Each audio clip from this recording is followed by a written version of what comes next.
so much, you may even get tired of winning. And you'll say, please, please, it's too much winning. We can't take it anymore.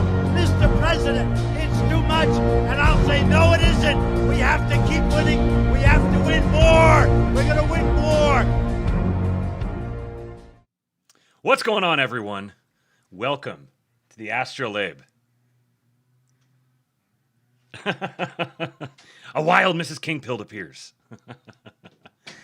Oh, how you guys doing? There's things happening all over the place. Nothing works today. It's all broken. I've been up here yelling and screaming.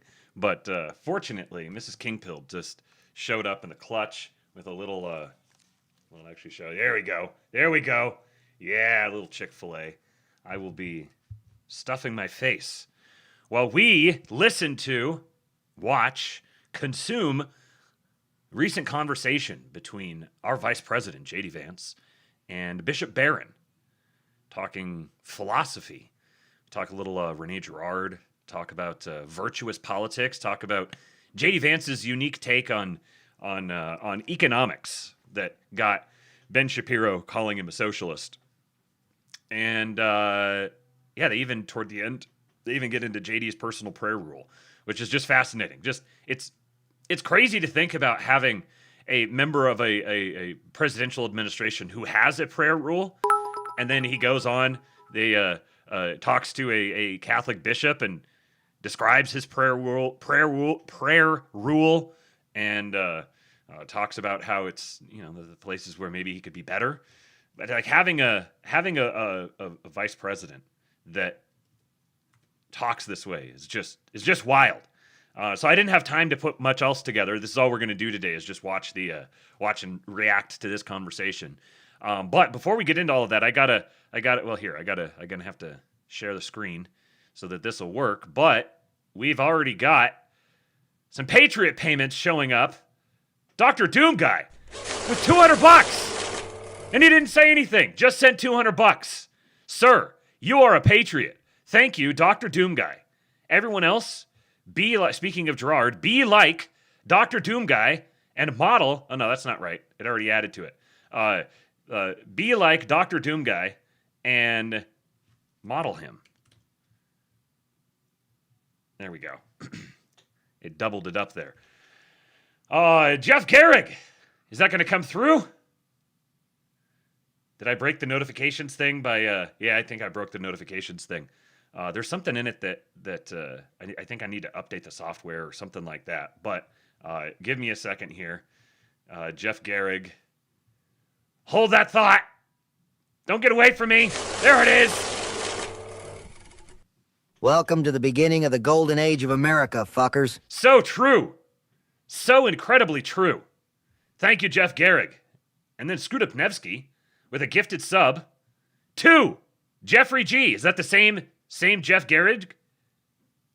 It looks like it. I can't imagine that there's another Geoffrey G in there. Welcome See? to the suck, homos. There we go. Now it played.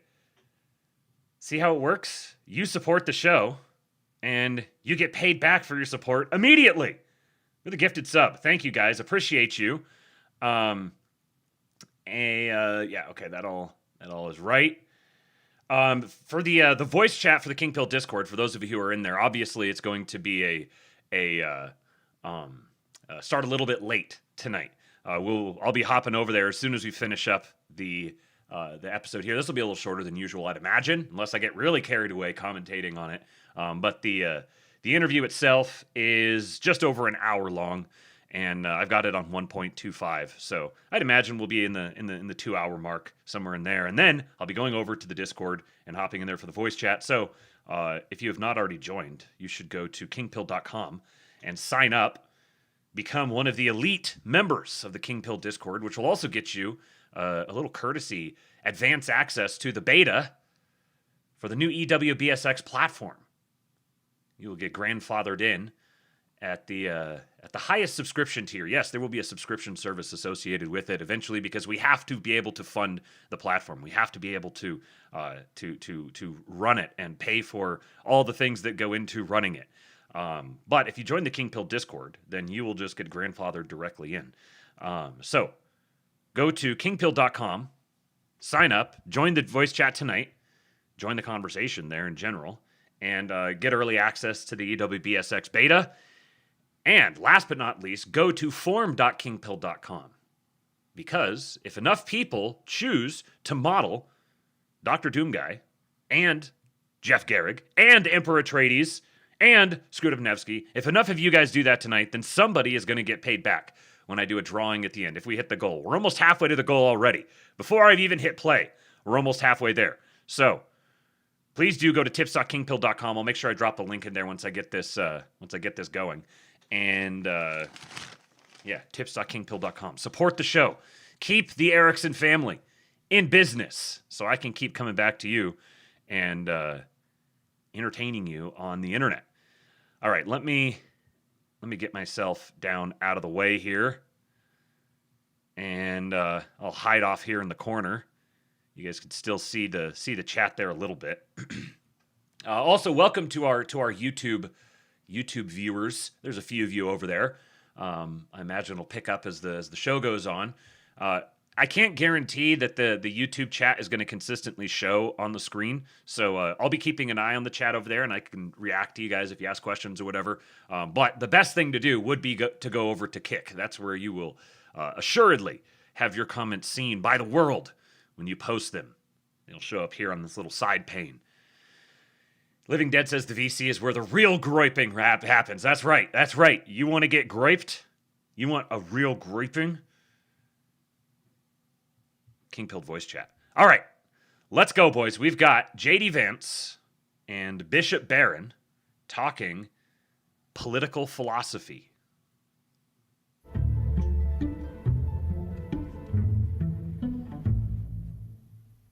Well, welcome to a very special edition of Bishop Barron Presents. I'm here in the pool house of the Vice President's residence, and I'm here with the Vice President of the United States, J.D. Vance. Mr. Vice President, thank you for taking the time. Of course. Good to see you. And I'm just eager to talk to you about a lot of things, but especially your new book, Communion, which is terrific and a great follow-up to Hillbilly Elegy. Sure. There's just so many themes, political, religious, personal, otherwise. Makes a very rich read. But I want to start with the fact that your confirmation name, when you were fully received into the Catholic Church, is Augustine. Sure. And of course, you can't help but notice an Augustinian arc to this book. Augustine's a guy from the backwoods. When he came to Milan and Rome, he spoke Latin. He's a great master of Latin, but they made fun of his accent, his African accent from the backwoods. His ambition drives him to the top of what he wanted. He gets there and then realizes the emptiness of it. Mm-hmm. Obviously, you found resonance with that Augustinian story. Tell me just a bit about that, the Augustinian arc of the book. Yeah, well, We have an Augustinian vice president. Who would have thought such a thing was possible in the Big 2-6? An Augustinian vice president. It's funny, you draw that parallel. That pause. Tell me just a bit about that, the Augustinian arc of the book. Yeah, well, it's funny. Well, that works too. I was going to say, me when I realized I have an Augustinian vice president. You draw that parallel, and I think others have drawn that parallel. It's not something I was even aware of entirely. Just there are certainly parallels between our lives. Yeah. But what always attracted me to Saint Augustine was more the intellectual piece of it than the personal piece of it. I definitely read Confessions at some point. Actually, the Dominican friar who baptized me gifted me a copy, and I read it, and I was very moved by it. But I was much more interested in the city of God and some of the things that he had written about Roman politics and Roman philosophy, and sort of the way in which Christianity was in some ways an antidote to the things that he had seen in his own. My vice president is just literally me. He is drawn to the church and the writings of the saints because he's interested in political philosophy. That's what pulls him in. Everyone's got a hook. Everyone's got a hook, and my vice president's hook is the same as mine. Life, and frankly, some of the problems that he saw in the Roman Empire around him. Mm-hmm. And in particular, there are two things that I point out that I was definitely in my kind of atheist phase because I was raised evangelical, as I talk about in the book. Fell away from my faith, called myself an atheist for some time. I was in college, and we read The City of God in a political philosophy class, and I was just really moved and affected by it. I was like, this is clearly a very profound person. Yeah. And when you're in that kind of atheist phase, or at least when I was, there was sort of this idea that I categorized religious people as simpletons, as sub-rational or anti-rational, whereas it was the atheists, especially the new atheists, who were super brights. smart. They were the brights, that's right. Yeah. And there were many ways in which that story is obviously wrong, but Saint Augustine is one of the people who sort of pierced that in a very early phase for me. To me, it's interesting. This is like every millennial, and I don't know if this is applicable maybe for Gen X as well. But it really kind of began, I think, in the post-war period. So in the childhood of the boomers, perceiving Christianity as something that is simple-minded and like low tier. That it's a sort of like a sort of backwoods superstition that has persisted among it's persisted among the chuds because the chuds don't know any better. They're not esteemed and enlightened academics like we are. And this was like growing up, it was kind of embarrassing to be a Christian because everyone's like, oh yeah, like you believe in that silly superstitious stuff.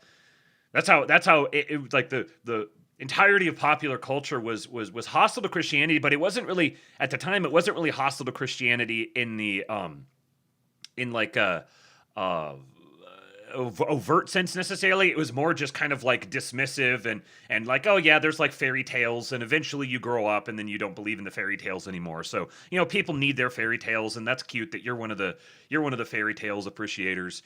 And eventually this blossoms into just open degeneracy and outright hostility toward Christianity as a hateful religion. You can see the downstream progression here, that it's they hate the chuds, which is also born out of post-Civil War period and Reconstruction and stuff around that. They hate the chuds. Well, the chuds are Christian, so then Christianity is something we hate because it's a thing of simpletons, and the chuds are simpletons. Well, wait a second, the chuds are powering up. No, now Christianity, we hate it because it's evil and oppressive and hateful, and it's dangerous. And now we have an Augustinian vice president. Because I'm focusing there on the Confessions narrative, but the City of God, the principal theme of which I would say is right worship. His argument there is Rome went bad because of bad worship. Yes. Worship gods who themselves were jealous and resentful and violent. And the Christian God, the God of love and forgiveness and so on, is the right one to worship. Correct. And that all of our political arrangements should follow from right praise. Yes. That to me, it's an ancient idea, but a very relevant idea, and lively in the conversation today, don't you think? Yeah, that's right. Well, and I think that the subtext of it is that every society, whether it considers itself secular or not, every society has an underlying theology. Worships something. It worships something. Right. And I think the Roman Empire, and I guess the 4th century that Augustine was surrounded by, had become very corrupted. And there's this passage, I'm going to butcher it if I try to quote it, but I talk about it in the book where Augustine sort of criticizes the Roman elites, where they hang out and they care about money, and then they get really drunk, and then it's just like, it's a very vivid criticism of the decadence of the Roman elite. And it's like any society led by people like this is eventually going to go by the wayside. Yeah. And that is, again, it sounded very resonant to me because I do think that there's something very corrupt about American elites in 2026, certainly in 2013, 2014, when I'm sort of struggling with this stuff and thinking about this stuff. So that is all true. But fundamentally, every society worships something. Right. And I think that if you are worshiping the right things, a lot of virtue and a lot of goodness will flow from it. If you're worshiping the wrong things, eventually you're going to go off track. Paul Tillich, the Protestant theologian. This is to me at this point now, the actual observation that he's making is like, it's not the first time I've heard it. I've come to this conclusion myself, and then I've heard other people all kind of come to this conclusion and talking in this way. But that's within like niche commentary classes on the internet. This isn't at the highest levels of global power. I continue to marvel every single time I sit down and listen to him. He's very unassuming. He's very he's just sort of a normal guy. J.D. Vance is literally John Normalson. And yet, he's grappling with serious issues of our time with a depth and sincerity that there's nobody else is. There's nobody else in a position of elected office or just a position of power that's very visible, who is thinking about and grappling with all the same things that I am and that I have been. He's literally as if one of our guys found his way to the vice presidency. Theologian, who was a great devotee of Augustine, said that. He said, all you need to know about a person or a society, you can derive from the question, what do you worship? Interesting. What's of highest value to you? Yeah. I found that in spiritual direction with people. What are you worshiping? What are you after? And then everything else will fall in place around that central question. Yeah. At one stage of your life, you were worshiping success. So you talk about it very frankly, that you were after, Mike Pence wasn't going around doing interviews like this. You know, like the mere fact that this interview even exists is something.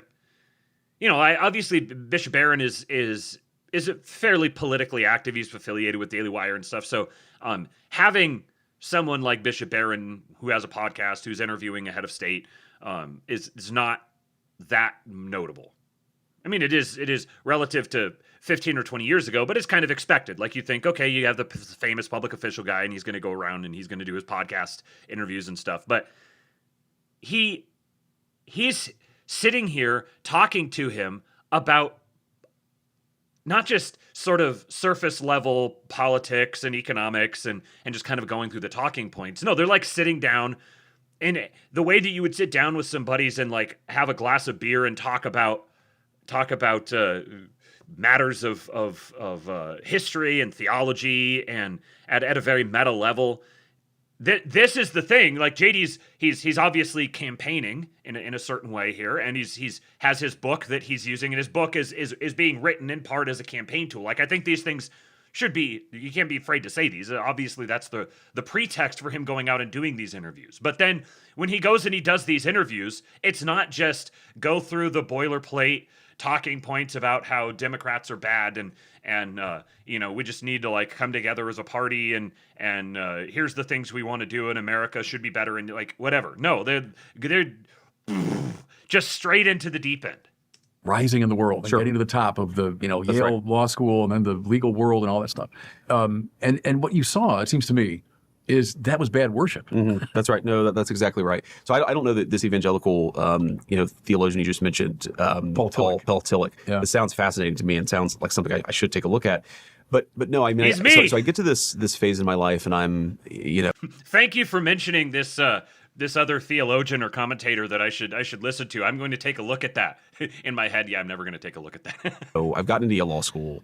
I worship success. Mm-hmm. And it's not, I try to draw this distinction in some of the interviews, certainly in the book, where it's not that ambition is always bad, right? That's not the argument. But it's like, there are two kinds of ambition here. There's the ambition to do something amazing or to do something transformative or to help a lot of people or to build a beautiful building. Like, you don't build, I mean, speak of Milan, if you've ever seen the Milan Cathedral, one of those beautiful buildings in the world, amazing. Ambitious people built this thing. But there's a separate kind of ambition that I think is much more endemic in our society in 2026, again, especially among our leaders, which is like the desire to just get ahead for its own sake. You sort of have the sense of social rank, and you assign value based on where do people go to school or how much money do they make or what are their credentials. And that is, I think, very, very common among the set that I was running in. So, you know, I'm in my... You know, it's pretty. It is almost trite at this point to make the observation that credentialism is run amok and the elite is corrupt and decrepit and like all the reasons for it and stuff. But when he talks about it, he's not just repeating talking points. He's like, you could say he's like arriving at these things from first principles, or he's like building up the philosophical architecture for why it's the case, not just observing it, but looking at like the parsing of the components of it and looking at the ingredients that go together to make that the case. Mid-20s, I'm at Yale Law School, and I just realize almost instinctively the social currency is credential. People don't care about what you've achieved. Yeah. They don't care about what you're going to achieve. They don't care about your family. This is a very weird thing to me because I grew up in a community where like the thing that people were most interested in you is how are your kids doing? How's your wife doing? How's your husband doing? And yet at Yale it was who is going to get ahead in this game of life. And I found that very unsatisfying. You know, people might, I've seen this, that people are like cynical about him. They say, you know, this is all just like calculated to, like for whatever reason, the vice president has decided he needs to make this really Machiavellian calculated ploy to attract a sort of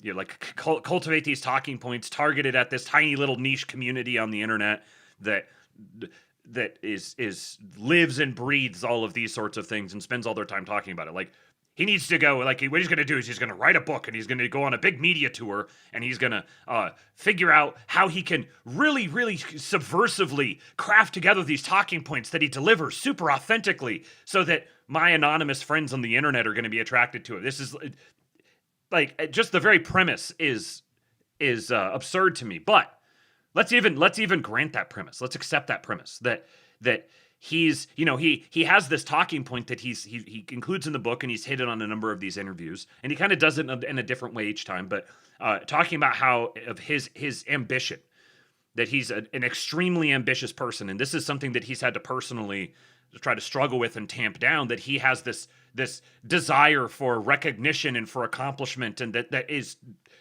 a like, obviously it can be a virtue, but it's actually he engages in it sinfully.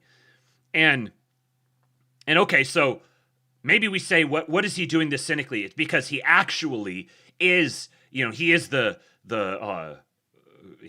tool of Peter Thiel, and he's got this incredible, insatiable ambition, and he wants to take over and rule the world, but he doesn't want everyone to be scared about it.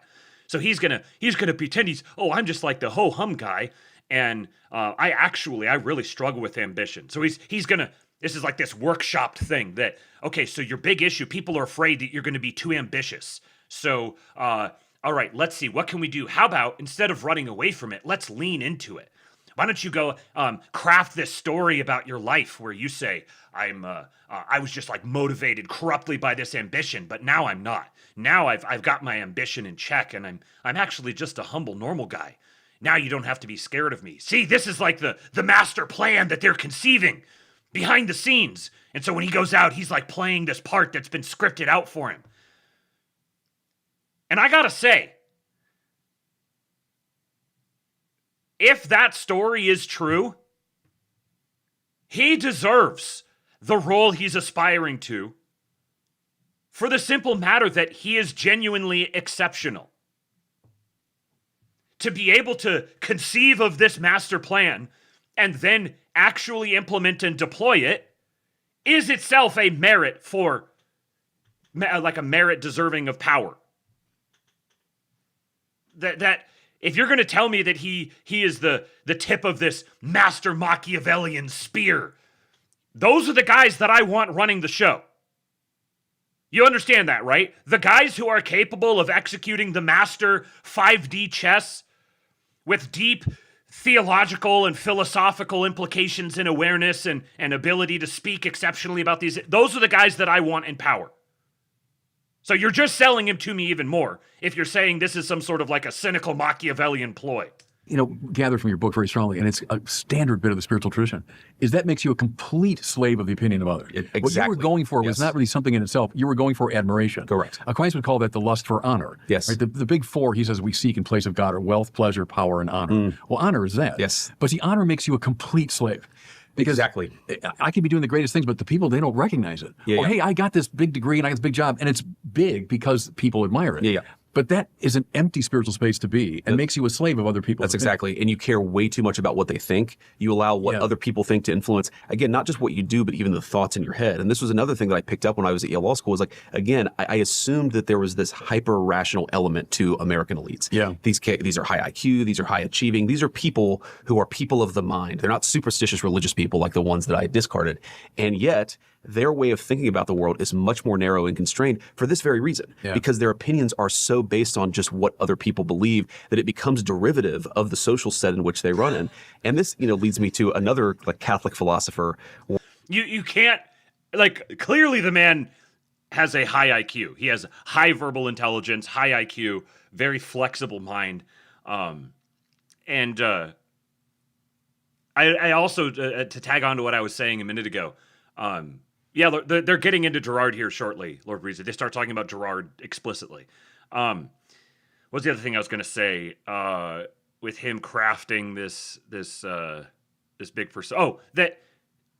So if we're going to run with the Manchurian Candidate, like he's an actor thing, if we're going to run with that, then what's a natural implication of that? If the Manchurian Candidate, cynical actor, power striver guy realizes his path to power is lauding the chuds, lauding the true, authentic, lived lives of simple Christians. This apparently is the route to. Why is that?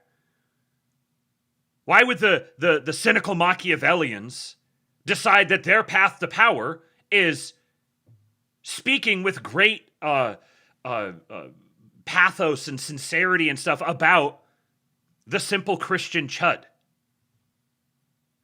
Talking about the danger of succumbing to your passions.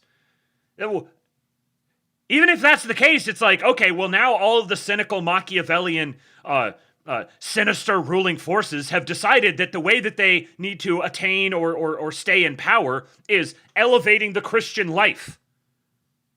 Wow, that seems pretty good to me. Where, Rene Girard talks about this idea that human beings we're naturally social. Yeah. And this can lead to certain virtues and certain vices. But one of the vices that it leads to is that we very often identify what we want based on what other people want. Mimetic desire. Mimetic desire. And that's that observation right there. That we are driven by desire, but not just desire itself, but desire for what other people desire. If there were no other people, we wouldn't know what to desire. Human beings don't exist as individuals. Human beings exist as individuals within a collection of individuals where we tune our desires according to what other people desire. Once you start with that premise, it's like a skeleton key. what was happening. It describes so perfectly the world that I saw around me. Yeah. And then again, you start saying, well, okay, so I had this idea of what's right and what's wrong. That's become unsatisfying to me.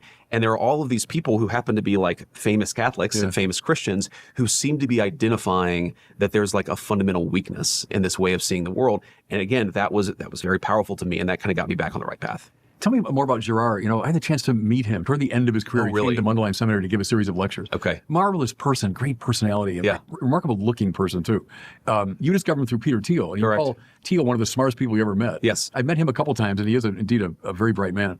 I found with Girard, once you get it, you can't unget it. Once Yes. you see what he saw, it's like, oh my, that's everywhere. Exactly. He's one of these, I think he'll be seen as kind of a father of the church in 500 years because the spiritual perception is so deep. And the mimetic thing is, I mean, all the advertising based upon it. Why do I want that product? Because someone else wants Exactly. it. You know? Right. But then mimetic desire leads to mimetic rivalry. Correct. Now we're in conflict with each other, Yes. which also is everywhere in our society. Correct. So the rivalrous part of this is if I desire something because somebody else desires it, their desires inform my desires, we're now desiring the same thing. And then the more similar we are, the more aligned our desires become, which creates more and more of a zero-sum phenomenon. Which is why brothers fight more than cousins. Cousins fight more than people who are completely unrelated to one another. Mimetic conflict leads to the scapegoating mechanism. Sure. You say it there, and I sensed it. You know, you want to go to a Girardian playground, go into the social media. That's right. Of mimetic desire, mimetic rivalry, and scapegoating. Yes. The mobs that form online. Correct. I think he's the great prophet of our time. Yeah, no, I think it's very interesting. He is certainly the prophet of social media because the thing about mimetic desire, again, this idea that we identify what we want based on what other people want. And again, once you see it, like you said, it's very hard to unsee it. I mean, look, I have a 9-year-old, I have a 6-year-old, I have a 4-year-old. To see it with children is it's unbelievable. very obvious. Like my 9-year-old will pick up a toy that none of the kids has played with in 6 months, and instantly all of them want that toy. Again, it is such a powerful explanation of human psychology. A vice president who studies his own children. It's like here's a thing for you guys to come up with. You're the collective brain here will be better than my own. When was the last time that we had a politician, a notable politician, who thought about social and political and theological issues on a high level of meta-analysis and abstraction, like a philosopher, essentially? I put on the thumbnail, our philosopher philosopher VP. I mean, I think of you go and you read the founding fathers, and clearly they're thinking very deeply about these sorts of issues. Because they're in the process of founding a nation, and so these things become very presently apparent to them. But the office of politician, broadly speaking, has degraded so far. And now we have this example. You know, Trump has his own way sort of doing it, but he's still kind of what makes Trump stand out is that he's just like every politician.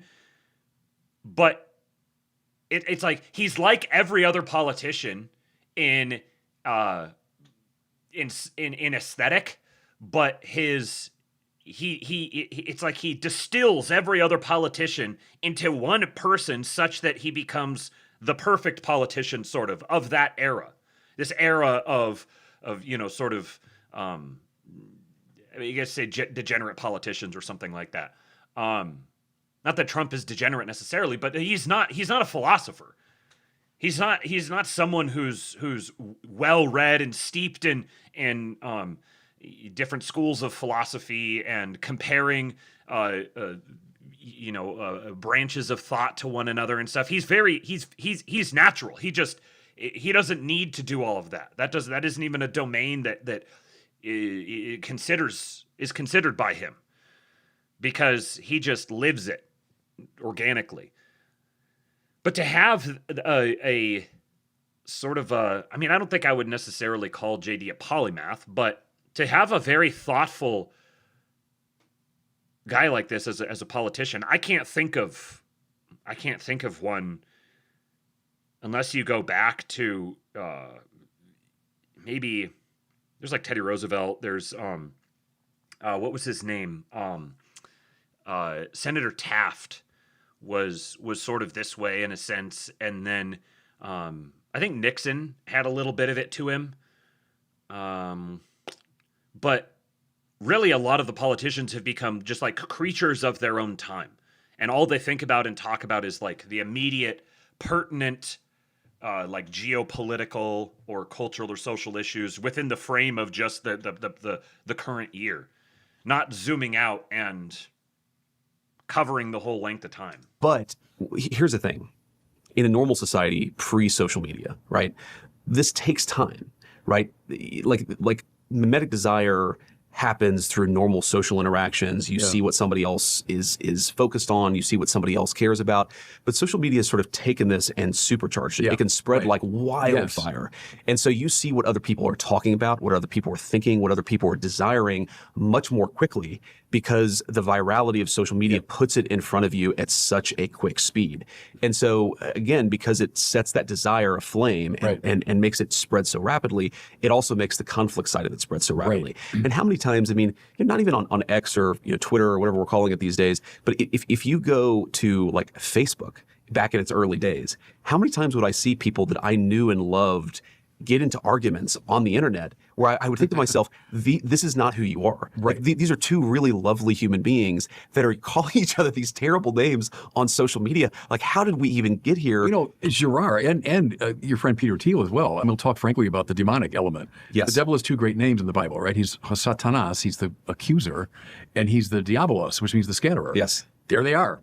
Yes, go to social media. Accusation and then division. Yes. No, but it's a playground for that. And I really think the church has got to be involved, not just, And this is, so you have that, the scapegoating mechanism. This explains the whole retard right phenomenon. This explains with yesterday's show, the data center, panic, the fear of Skynet. Like, all of this stuff is all derivative from mimetic desire leading to mimetic rivalry, leading to scapegoating. But it's like they're talking about, it's totally supercharged by the internet.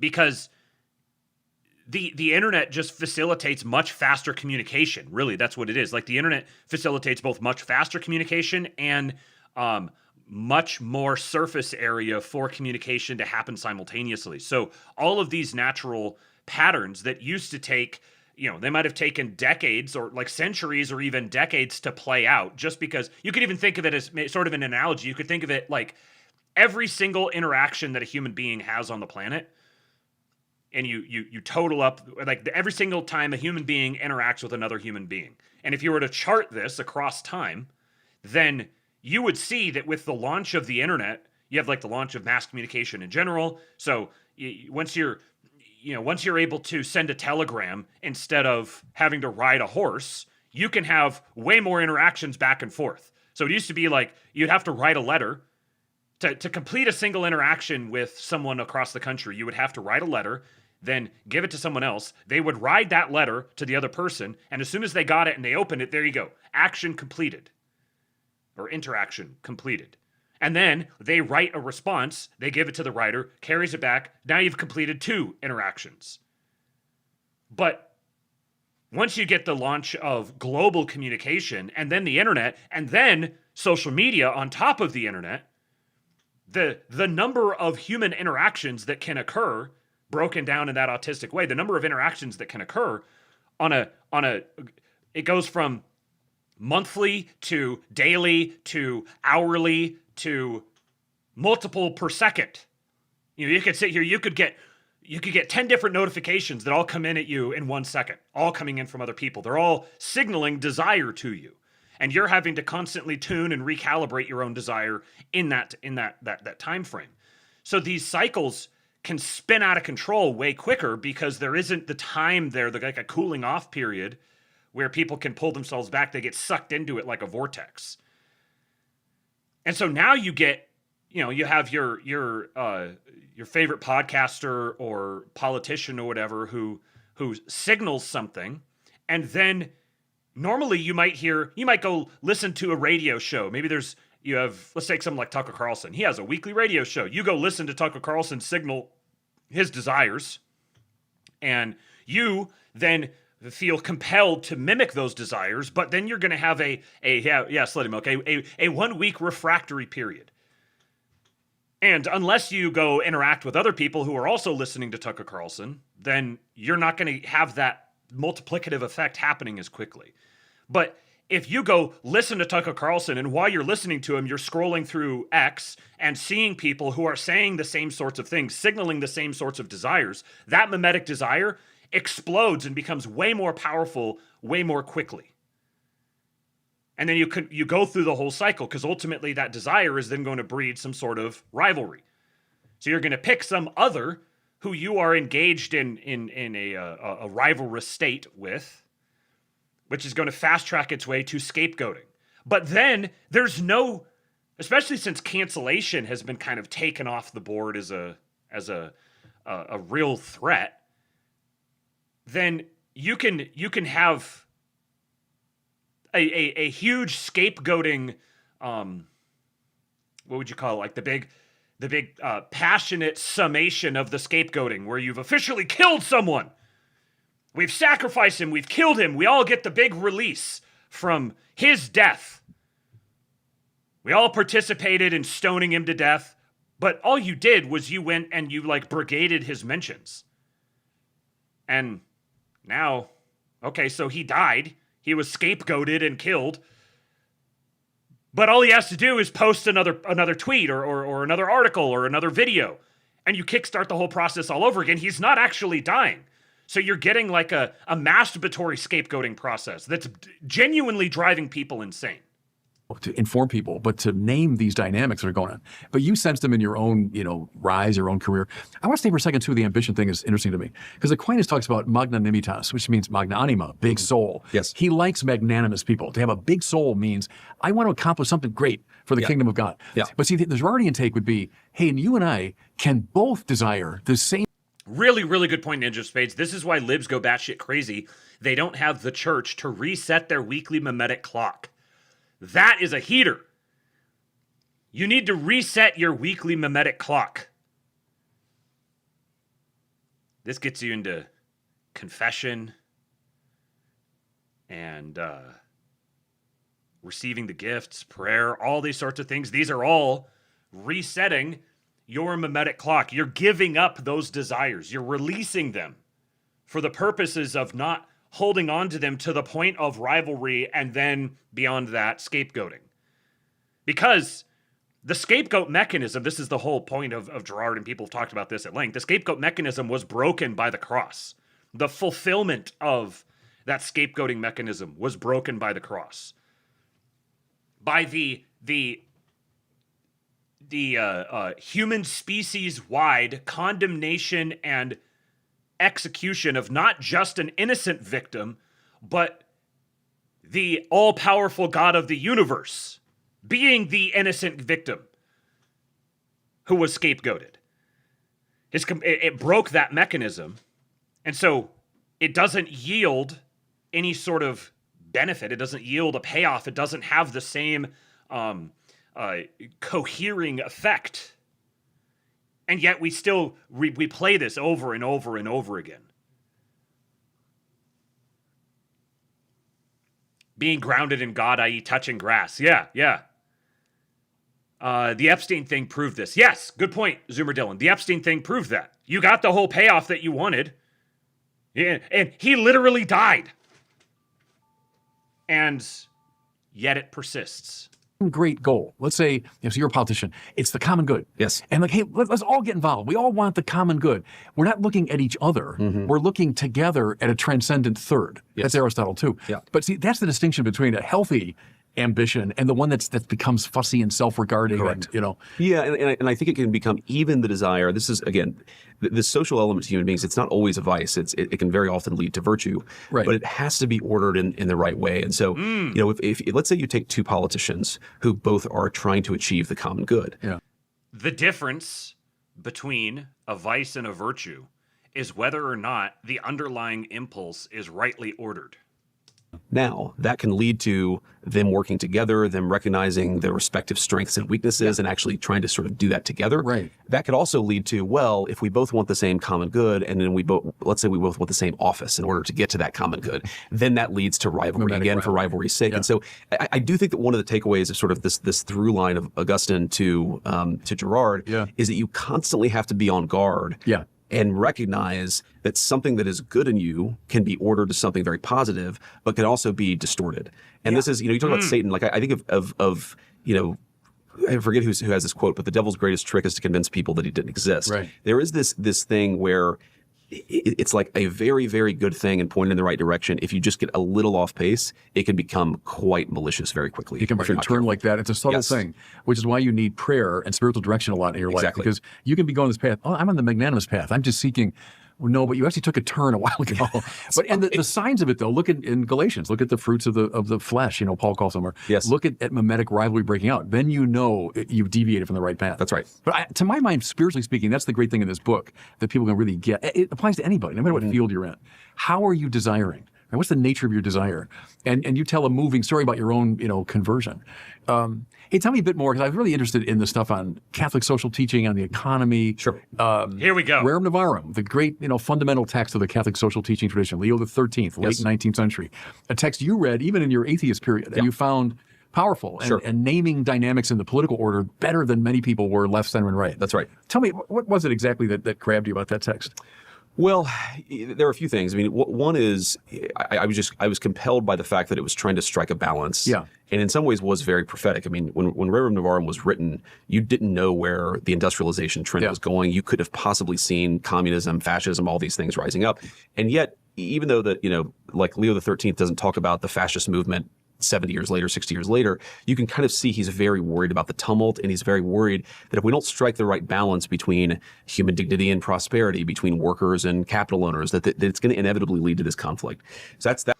This Superior Beast says, who's this conversation supposed to speak to? Mike Rowe was for boomers, Theo and Rogan for normies. This is for like the intellectual dark web constituency.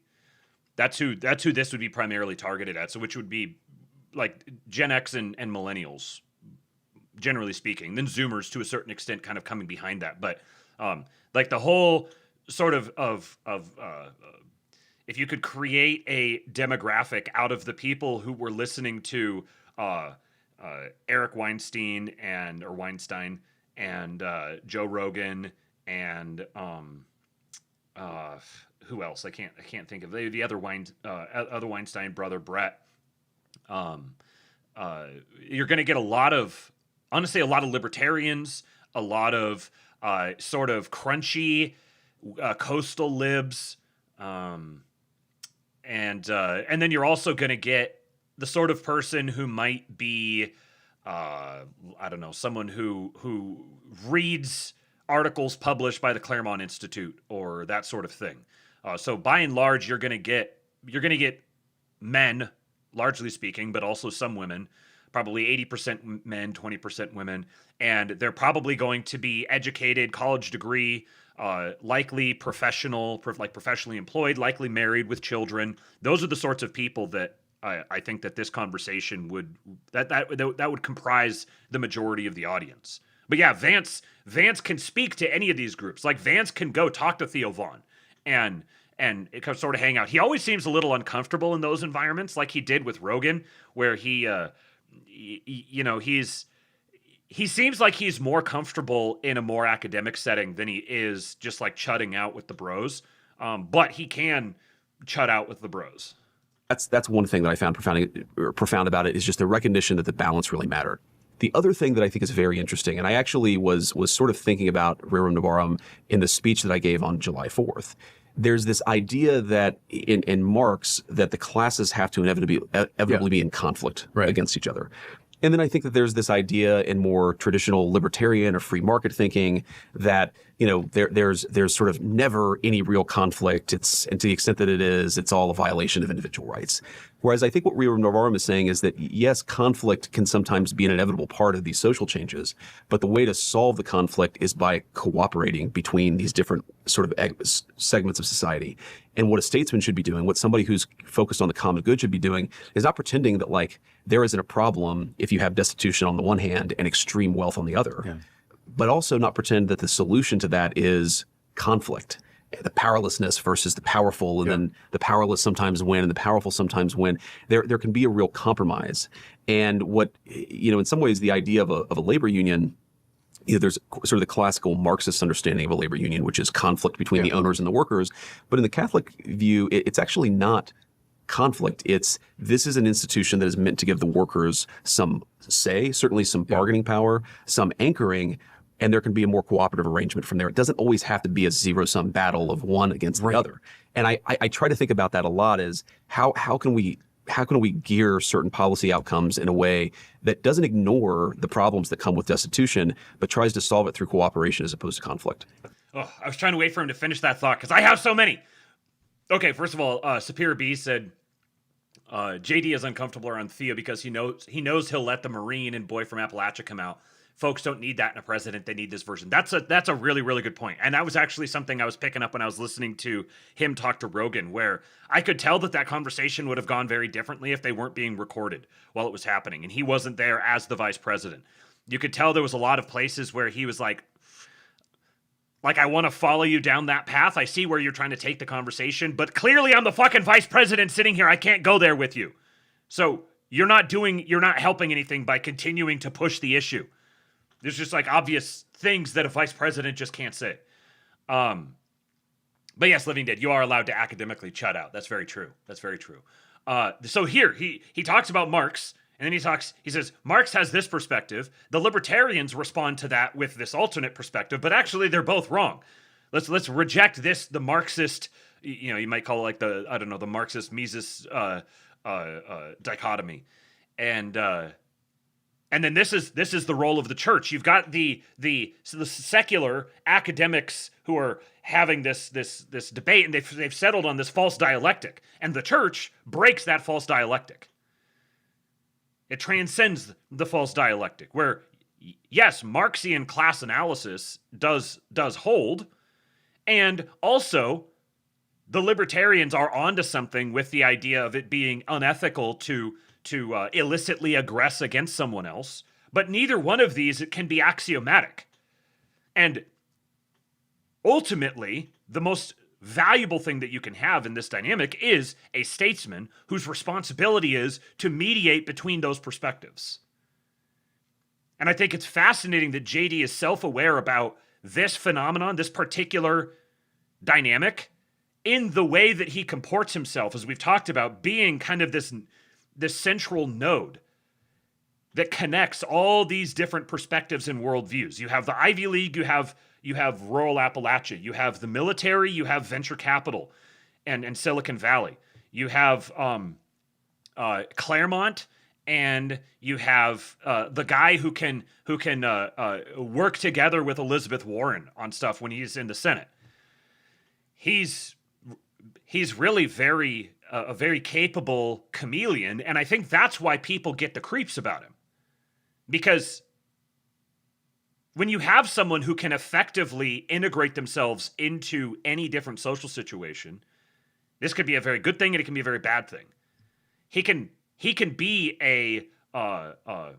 all things to all men, which means you don't know who he really is. What is his authentic? What is his himself when he's not engaging with some other group and fashioning himself to fit in with that group. This actually, I resonate with this very much because this is how I was.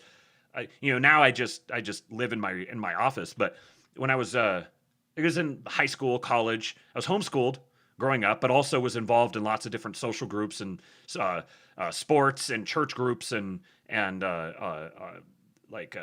homeschooling conference things, studying particular subjects or whatever. But then in high school and college, I could go hang out with the theater kids. I could sit down in the computer lab with all the nerds. I could go out and play basketball with the black guys, and I would go listen to rap and stuff with them, and totally I knew all their references, and I could fit into that culture. I could go into all these different groups, and I could adapt myself to them very, very easily and readily, and I was likable with all of them. They all enjoyed being around me. But as soon as I became kind of self-aware of this, I started realizing, okay, so who actually is me? Which one of these is actually the real me? Which led to, a lot of soul searching, I guess. So once again, my vice president is literally me. Yeah, I think it's the central thing. And we bishops wrestle with a lot because we're trying to teach the Catholic social doctrine. And of course, it famously doesn't fit within the left-right language of our political parties. And the way you put it there is really good because Rerum Novarum stands firmly athwart socialism. It offers like 5 strong arguments why we don't like socialist or communist arrangements. On the other hand, you have a line like this from Leo XIII. Once the demands of necessity and propriety have been met in your own life, everything else you own belongs to the poor. Yes. Now that's classical Thomas Aquinas, and that's the universal destination of goods, meaning this world belongs to God, really. We're all stewards of it. And so once, necessity and propriety, now those can be defined broadly, but once that's been met in your life, the rest of your property belongs to the poor. Yeah. And I've been saying it to Catholics for years, like that's a deeply challenging teaching. It's an extremely challenging. Just as the opposition to forms of socialism is a deeply challenging teaching, and Catholic doctrine is somewhere in that space. Yes. And really, you see here then, this, like, necessity and propriety. How do you define necessity and propriety? If you're going to try to create a system that enforces necessity and propriety, like a necessity and propriety standard for something like wealth redistribution, you're never going to get it because you can't depersonalize these things. They can only be grounded in the persons of the people who are making these decisions, which is why you can have like the academic conversation about this system versus that system, this policy versus that policy, but what underlies all of that and is foundationally far more important than the particular policies is the character of the people who are responsible for implementing the policies. So, in the electoral sense, your top priority should be electing a good person. Electing someone who is responsible and of high character. The character of the man is what we need. Our problem isn't that we've gotten, too many women in politics or too many blacks in politics or whatever, even though those have their own sets of problems. The problem that we've had is that our men have become of degraded character. And the men who are aspiring for political accomplishment are, because political accomplishment itself has become via the Longhouse has become coded as, gross or low class or something like that. All of our good men have mindlessly just taken that on. Oh yeah, I don't want to be like the guy who's like running for office locally or something. That would be kind of weird or I don't want to be the guy who dedicates his life to politics because, have you ever seen a politician? Oh, you don't want to be the guy who spends his whole life as a politician. So all of the good men don't go into those areas, which means it's only the bad men that are left. And the bad men who are left are going to come up with some sort of depersonalized system that offloads all responsibility from them. And they'll say, hey, look, see the system. But the system is not going to be able to effectively mediate necessity and propriety in wealth redistribution. And so the libertarian will say, no, it needs to all be like private charity. And the socialist will say, no, it needs to be mandated by the government. Well, some of it could be mandated by the government. Some of it should be private charity. But the extent to which it's going to be one or the other depends upon having politicians and leaders like J.D. Vance. Not popular all the time. That's why, we get caught in the crossfire a lot. No, I would say like not popular most of the time. Yeah. And even in my own life, and I think about this all the time with our own economic policies and the administration is you're trying to strike that balance between promoting prosperity, but also promoting the dignity of the poor, the dignity of workers. It is, again, it's a hard balance to strike. I'm not saying that it's easy, but again, I do think at its best, what Catholic social teaching is doing is sort of asking very difficult questions and posing very difficult challenges to people like me.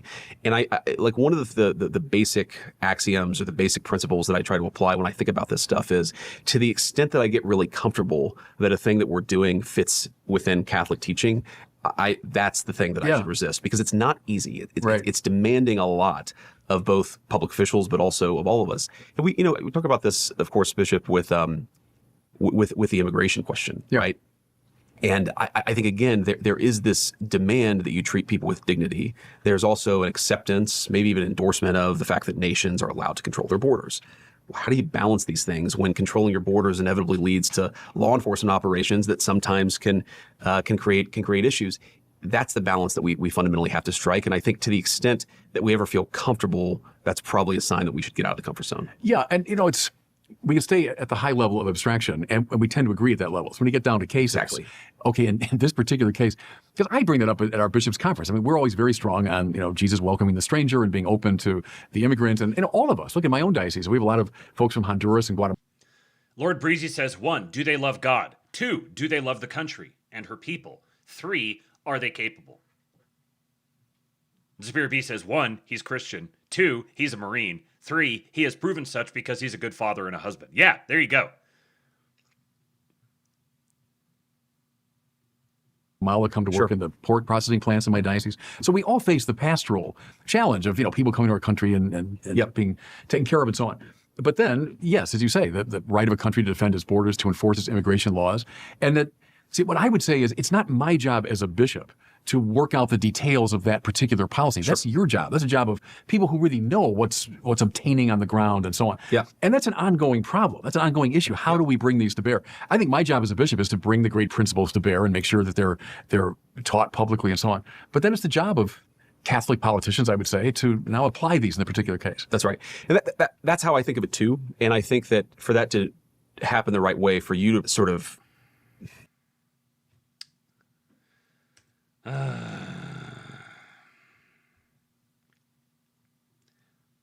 I really, for the life of me, cannot figure out what is causing that. Because it's not the internet. When it does that, internet's fine. Everything's loading just fine. Never has an issue. Typically doesn't affect YouTube at all. Video is still playing. And yet, I get a dropped frames warning. There's a little like green signal bars on OBS will drop down to one tiny little red one. So I don't know if this is happening in OBS, if this is happening in... I can't figure out what causes that to happen. Clearly, it's something that OBS is picking up on. It's not the internet itself. So something in OBS is hamstringing the stream as it goes out, the stability of it in some way that affects Kick, but doesn't seem to really impact YouTube. It's like Kick can't handle the instability of the stream that it's receiving or something. Anyways, are you guys back now? Yeah, our Wi-Fi is fine. It did cut out on YouTube as well. Okay. Well, no idea. No idea whatsoever. Yeah, the ghost in the machine. Living Dead says, being made fun of and having your social capital stripped by being labeled a tryhard by being sincere did incalculable damage to the millennial cohort. Yes. Yes, very, very much.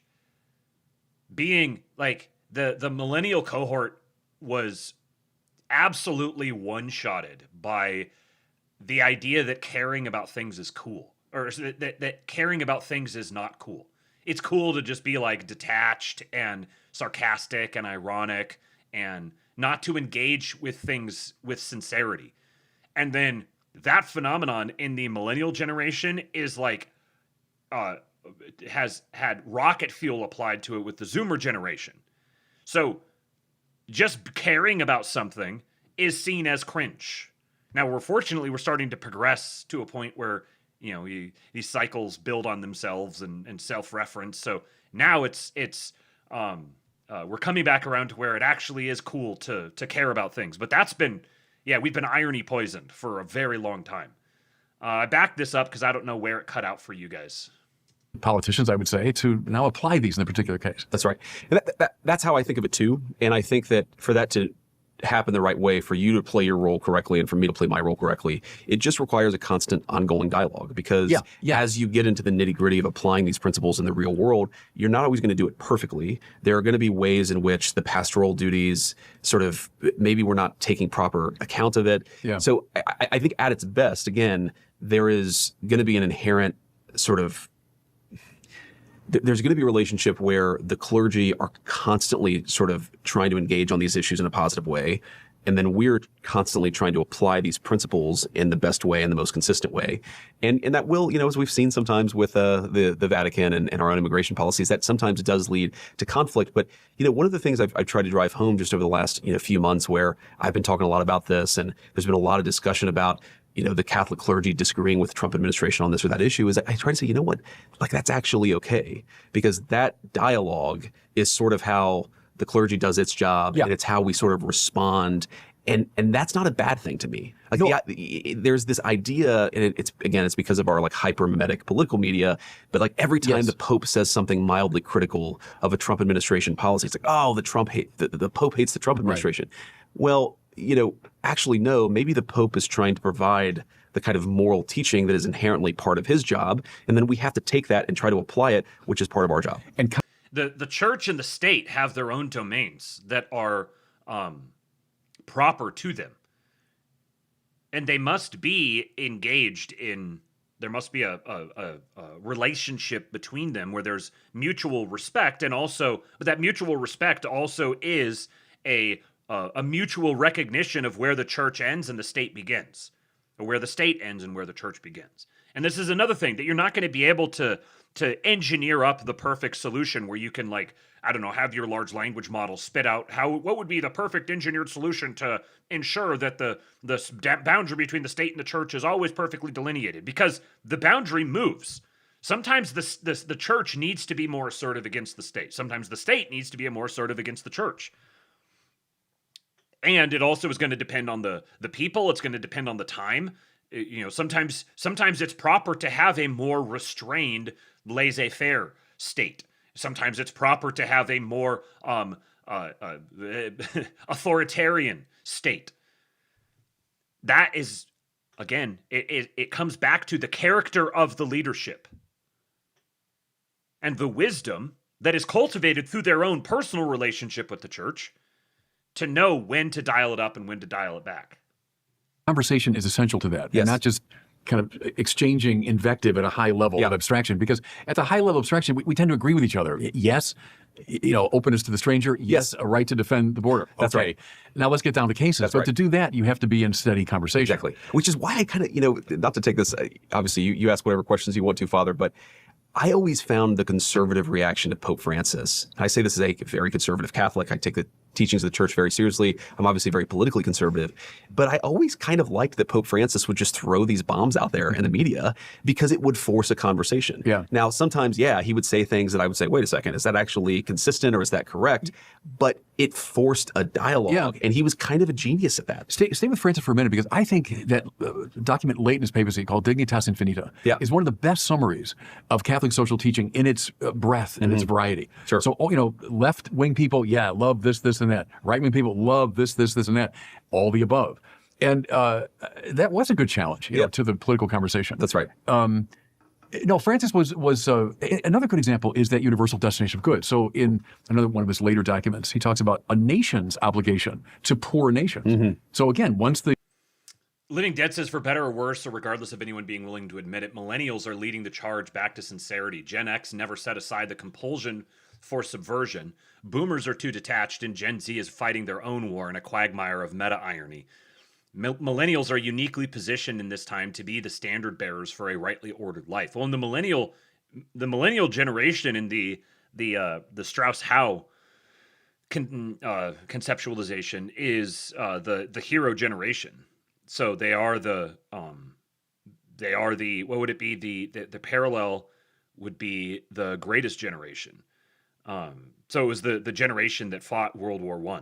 That's the same archetype as the millennial generation. So it would be the generation that would do something like that. And I think that as I was thinking after the last pause there, I think that irony poisoning really came from Gen X, because that is a very Gen X thing. Like, if you ever want to know how much, if you ever want to know how much a Gen X person doesn't care about a thing, you could just ask them. They'll tell you. They will go to great lengths telling you how much they don't care about a thing, how cool and detached and like they'll tell you, oh, they were latchkey kids. Their parents left them behind. They were the first generation that was really severely impacted by divorce, and they had to raise themselves. And you'll hear this all the time. The whole like going up to school or going to school, walking uphill barefoot in the snow both ways. Like that's the Gen X archetype. And when you say this to them, they will immediately be like, no, that's not me. You don't understand. I don't care. You don't get it. I don't care, actually. You don't realize how much I don't care. You don't realize how independent and how much of a renegade I am. So like that was as millennials are coming of age, the older generation that's producing a lot of the media that they're directly interfacing with was just littered with that. Now, it's the same with all of these things. Gen X was that way because they were genuinely, effectively abandoned kind of by their parents. They were the ones who were just sort of cut loose and like, go figure it out. And the boomers were very, very idealistic, the flower children generation. And Gen X is you have all the turmoil and everything of the 70s, and they're born shortly after, they're starting right after the assassination of JFK, which was very generationally traumatic. So like with each generation, you can see why the previous generation's own idiosyncrasies created the pathologies that manifested themselves in that generation that became its own idiosyncrasies that then generated the pathologies in the following generation. The demands of necessity and propriety have been met. The rest of what you own belongs to the poor. That applies personally, but also at the national level. Mm-hmm. Well, he was being criticized by a lot of right-wing Catholics as a Marxist. I hate Marxism, but I wrote frequently saying, no, that's not Marx, that's Thomas Aquinas, what he's saying there. So that's a good example of how to shake up that conversation in a good way. That's right. And we should keep having it. Yes. That's what bugs me in some way. We don't have it at the level we should. Well, and that's, again, back to the point of the devil being a deceiver is one way to try to turn people's minds off of very traditional and I think ultimately true Christian teaching is to name it as something else. Again, to your point, Catholics have very serious theological problems with Marx. Like we are not Marxists. But there are ideas that are very not Marxist, but are also extremely Christian about the universal destination of goods that we have to contend with. And again, like I talk about this a little bit in the book. I'm not saying I have all the answers. I'm not saying I know how to apply all these principles in the perfect way. There's always this kind of balance between, promoting economic growth, but then ensuring that everybody has their sort of, a good opportunity to get their piece of the pie, so to speak. Yeah. But I find this just one of the things that I liked. And one of the things that, more importantly, spoke to some deep part of me about the Catholic social teaching is this idea that Jesus Christ does not confine himself to little spheres of your life. Mm-hmm. That if it's true, it has to be true everywhere. And he's the Lord of your life, the whole of your life. Exactly. And yes, like Jesus really cares about how you treat your wife, and he really cares about how you treat your kids, but he also cares. Miranchuk over in the chat. See, I told you. If you say something about a Gen X person, they're going to have to make sure they come in and tell you just how much they don't care about what you said.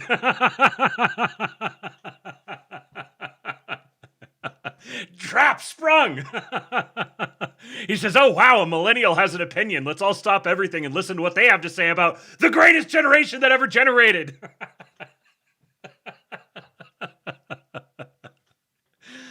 I love this. About everything else too.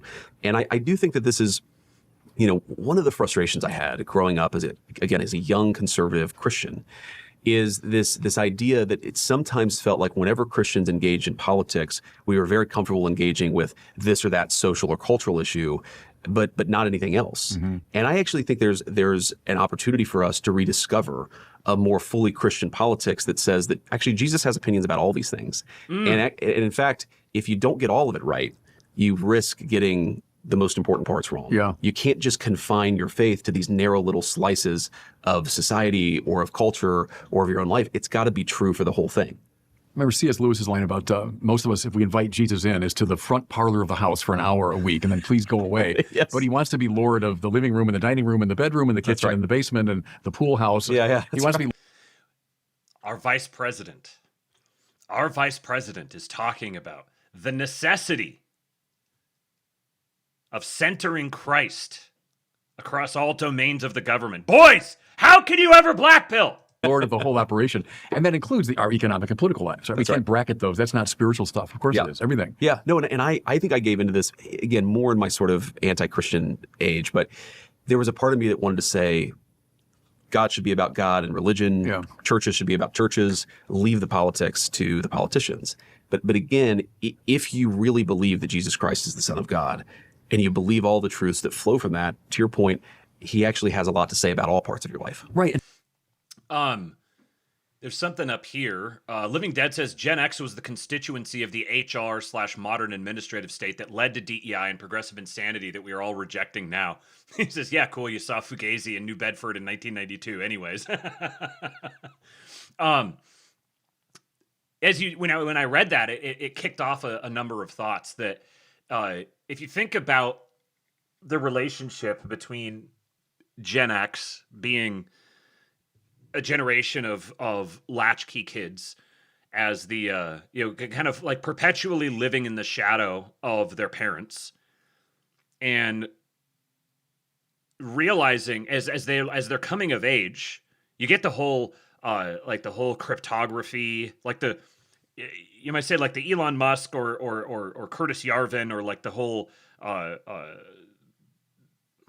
would you like the computer geeks that characterized the X generation. They all had this. It was like we couldn't depend upon the previous generation. We couldn't rely upon the institutions to provide the way they were supposed to. We just kind of had to ad hoc everything. So they dedicated themselves to then building a bunch of depersonalized systems that could run everything, so they could continue to do their sort of detached, kind of do whatever I want sort of. I was abandoned as a child, and I've always identified as being kind of like the nihilistic renegade sort of, who's too cool to care about anything. And you get the rise of like punk and straight edge and all of these sorts of things, where you have this generation where the boomer generation sort of came together. And then the X generation just like spread out, and they're all like, "Oh, we're gonna go our own way and build our own things." But the thing that they're building is they're trying to construct depersonalized systems that can run things while they're gone, and which is fine. That's good. It's like a natural instinct. But then also you overemphasize the depersonalized aspect of it. Everything has to be automated and routinized, and we need rigid categories for everything, so that we know the things we can define ourselves as being not part of all these other different categories. So we have to define those categories so that we can define ourselves as not part of them. See, I think the answer is people like yourself and others that I've met, for example, in the Trump administration, with a lot of Catholics. Yeah. Good. Catholics in positions of high influence who understand the political, economic, social, all the details. I don't understand all. That's not my bailiwick. Yeah. It's your bailiwick. But to bring your Catholic formation and something. Living Dead says Gen X nerd rage and its consequences have been a disaster for the human race. I will wait until Miranchuk replies. Responsibility into that work is the way to do it. I love the chapter in your book on the dismal science on economics, because it reminded me very much of my Thomas training Carlyle not far from here at Catholic U when I was a kid many years ago. Yeah. And we had great professors of philosophy who would say, We get it today completely backwards. In the classical world, let's say Plato, Aristotle, the point of politics was to make us virtuous. It was to make us good, Yes. to seek the common good, to create the right society. Economics, right, literally the law of the household, was private matter. It was a household affair, right? And we reversed it. Yeah. Where now almost everything in politics is about economics. That's our main preoccupation, economics. And the moral order, that's private. That's right. Well, that's stayed in my mind ever since. That's a really insightful thing. And you were catching that, I think, as you look at how we measure the value of life and how much of political discourse is about GDP. And it's read through an economic lens almost exclusively. That's right. And how problematic that is. Let's talk about that a little bit. Yeah, and it's not to say that Lord Breezy says, my view is generations are the same ego magic as astrology. I agree with that, but probably not for the same reasons that you're implying. Uh-oh. Okay, hold on a second. Hold on.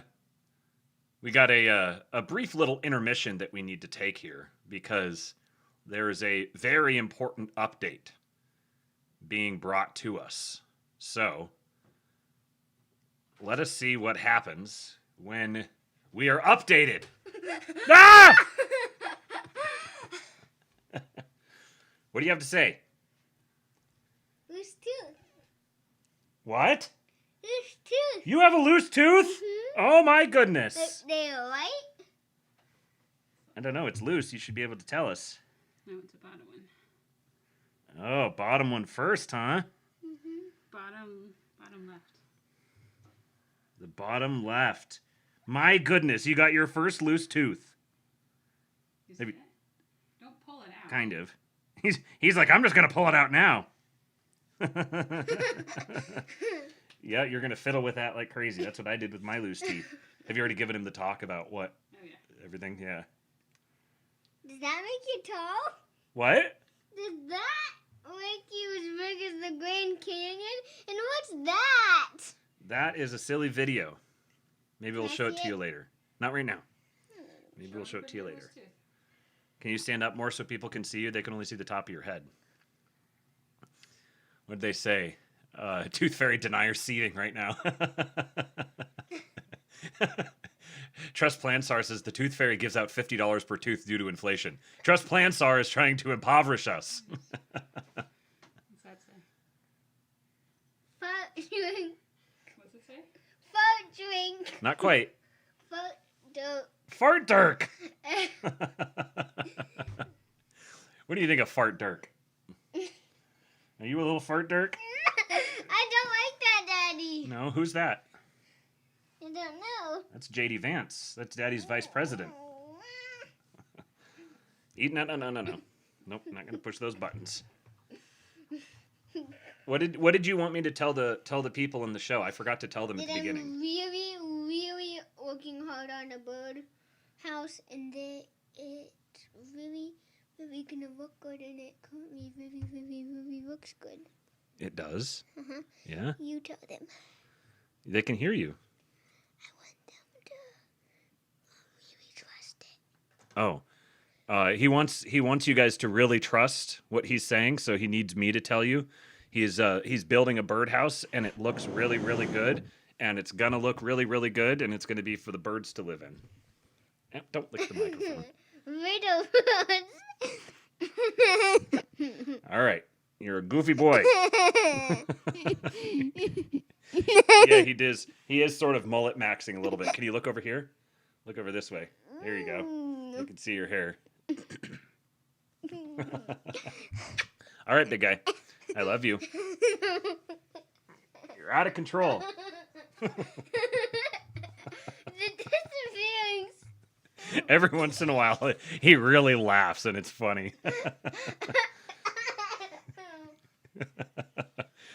Mommy's tickling him. Don't spit. Keep your spit to yourself. It's the perfect defense mechanism. He says spitting is the perfect defense mechanism. See, it's not the perfect defense mechanism because it's a really good way to get yourself hit.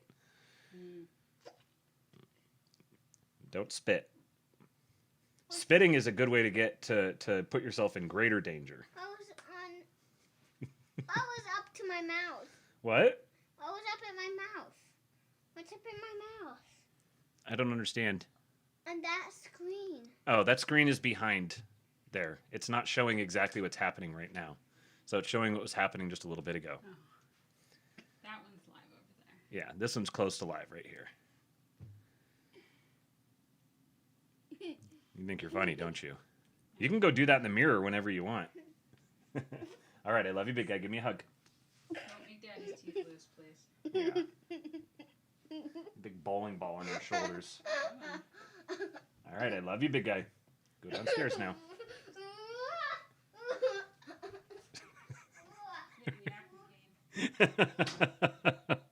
he just got hogtied and hauled out of the room.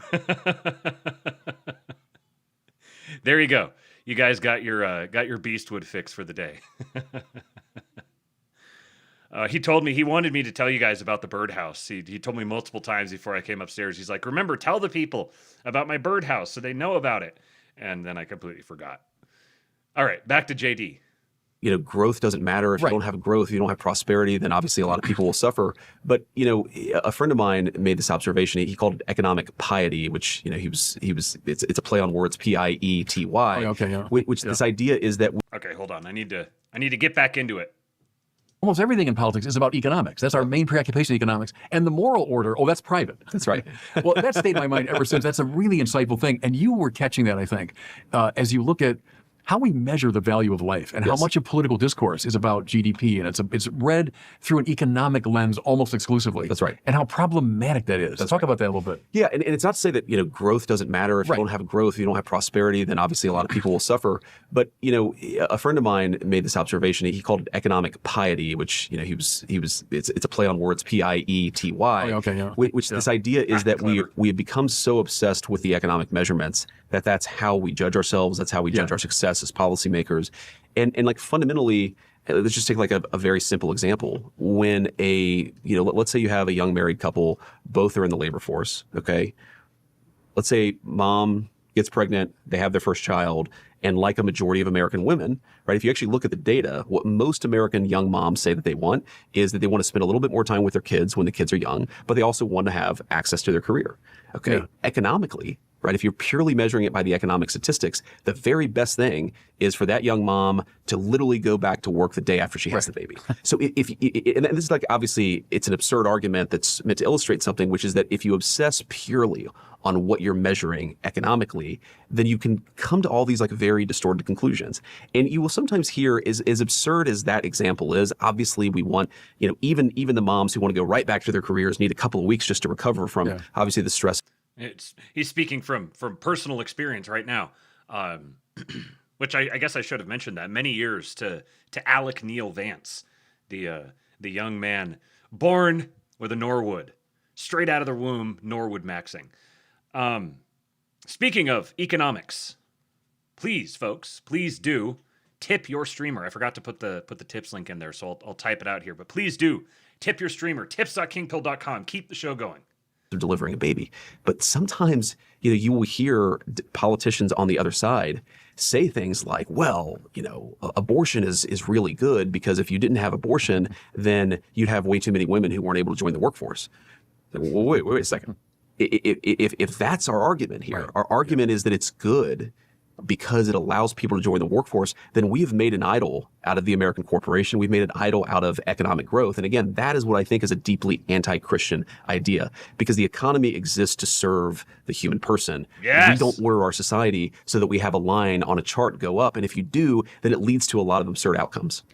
And the market can make... Directly calling out line go up as anti-Christian. That is not the line that we're concerned about going up. Make us good. Think of like a Michael Novak, you know, argument that there are virtues associated with participation in market economy. Of course. Think of John Paul II saying the whole purpose of regulating the market is not to eliminate it, is to invite more people into it and make it more entrepreneurial and make it more, you know, of a growth-producing reality. To me, that's a good place to get. It avoids the easy, you know, bifurcation. Of course, yeah. And it can also lead, I think if you're obsessed, again, with the short-term economic numbers, it can lead to a lot of... This is, unsurprisingly, it's this sort of rhetoric that leads Ben Shapiro to calling him a socialist.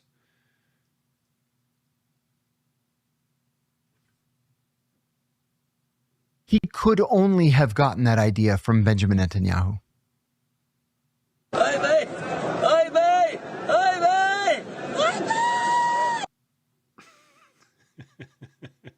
short-term thinking. Like one of the criticisms that I have of the 20th century economy, and I think it actually previewed the rise of Donald Trump and his ascension within Republican politics, is that we didn't think enough about long-term investment. And, let's ship the factory to Mexico or to China. Now, if you measure it by the economic statistics, shareholder price goes up by 2.2%, and, maybe GDP goes up by 0.1%, and that actually was a rational decision. But then all of a sudden, after 25 years of that, you look and you realize you've atrophied the skills of your workers, you've atrophied your industrial base, you've made yourself less self-sufficient as a nation. And so, again, even by its purely economic logic, this short-term financial thinking can lead to some very bad outcomes. Oh, it's funny. There was people don't really talk about this much anymore, maybe for obvious reasons. But once upon a time, people talked about, like, what does MAGA after Trump look like? Trump is sort of this weird, like, synthesis of Republicans and Democrats. The Truce Fairy. Believe in me or I will grope your teeth. No, we don't want any teeth griping. Do not grape the teeth. Thank you, Truce Fairy.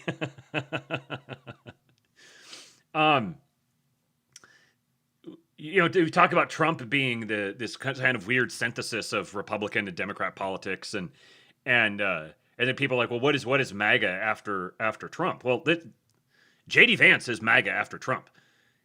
Trump just sort of intuits his way to these things, but J.D. Vance can actually make not just the philosophical case for it, but the Christian case for this sort of synthesis of both the market-oriented sensibilities of the Republicans, and then the what do you call it? Like, how do you speak about these things in like less explicitly partisan terms? I don't know exactly, but essentially the more what the socialists are trying to get at.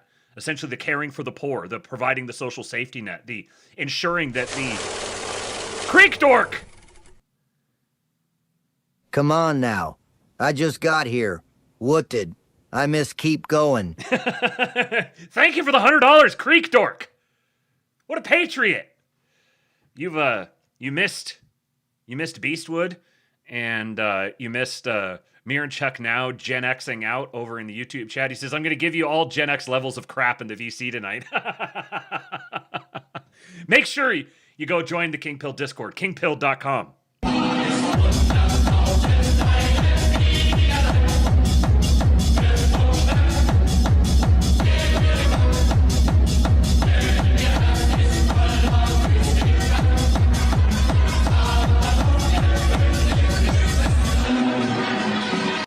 A shekel for a good guy. I feel like a good guy now. Thank you, boys. This is Trumpism without Trump. That's what J.D. Vance represents. And he can make the case for why we need robust social spending, why we need to address problems of wealth inequality. But he can do it without being a fucking commie. And this is as someone else up here in the chat, let me make sure I give him credit. Wit said, this is the rhetoric that makes the left nervous. Destiny actually came out and admitted it. Yes, because this is the sort of rhetoric that is politically untouchable.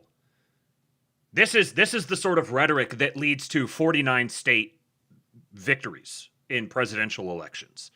Because this is the sort of rhetoric that resonates so completely with Americans in particular.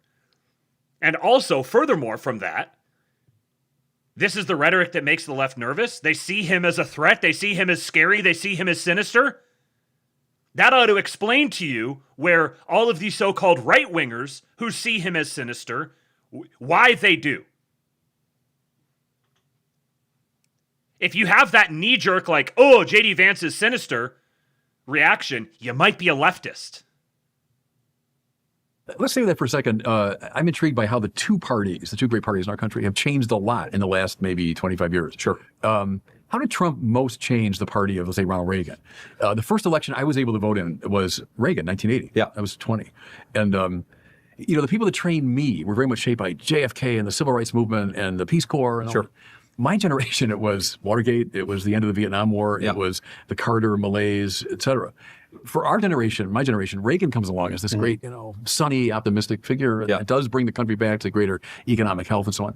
How is Yeah, I just remembered. You'll have to forgive some boomer posting here from Bishop Barron. Very very surprisingly, he gets into his boomer posting and talking about what a great great religious philosopher MLK was and stuff. the party changed from And JD Vance doesn't like flip the table over and call him a retarded race traitor boomer, so I guess it's all over. say Ronald Reagan 1982 to now? What's the biggest change? You know, the Republican Party. There's a lot there, but I do think the single biggest change is in the way that President Trump thinks about the economic development of the country versus President Reagan. And again, I think we're all in some ways subjects of our time. I don't mean this as a great criticism of Ronald Reagan, but I do think that this idea that globalization in the economy was just an inevitable law that was going to march along, and to the extent that your economic policy mattered, you should be facilitating it rather than pushing back against it. And I think what President Trump has brought as a recognition, obviously I agree with this, a recognition that there is a national and community element to economics. Yeah. That like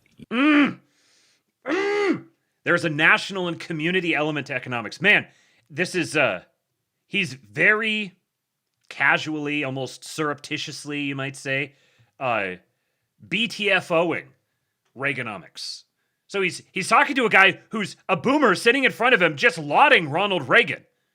And he is the vice president of the Republican Party, who is the presumptive nominee, and he's here saying Ronald Reagan was one of the primary people responsible for America getting to where it is today in a bad sense. And Trump is not the reincarnation of Ronald Reagan. He's actually an improvement on Ronald Reagan. You know, if you look at it again purely by the economic numbers, it doesn't matter whether your antibiotics are manufactured in China or whether they're manufactured in Milwaukee or Indianapolis. Right. But if you look at it from the perspective of what actually makes nations strong, of course you have to manufacture antibiotics closer to home, because if, God forbid, there was some conflict or even just a COVID-like supply chain disruption, you don't want to wake up in a country, as we did in late 2020, where our doctors didn't have enough hospital gowns and hospital masks because of the supply disruptions. So I think there's just this recognition that, you know, yeah, you can buy and sell with other countries, you can trade with other countries, but you have to have some native economic self-sufficiency. And that is a big difference. If you go back to the early Reagan eras, if you look at what Milton Friedman was writing about economic policy at the time, there are a lot of things where he would say, you know, particularly like, let's... Nevsky says, fuck Milton Friedman. And 15 seconds later, J.D. Vance brings up Milton Friedman. What did he mean by this? Writing about economic policy at the time, there are a lot of things where he would say, you know, particularly like, let's say, tariffs to protect your pharmaceutical industry. Milton Friedman would say, that's insane. Right. I think that Donald Trump clearly had the better of the argument then.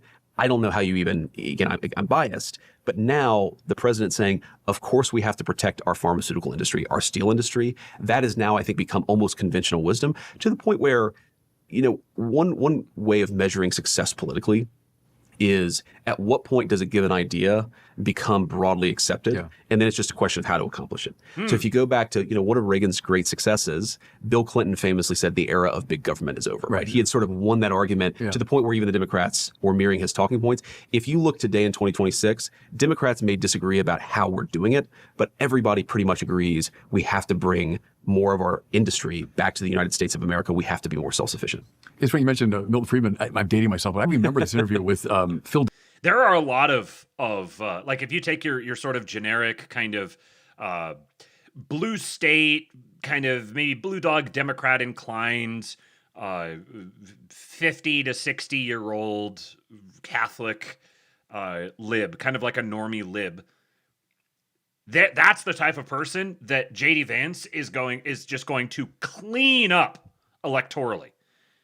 Look at how polite and respectful and well-spoken he is. He's such a handsome young man. He's got such a nice demeanor about him, and he speaks so compassionately and intelligibly about these matters. You know, he's oh, that makes sense.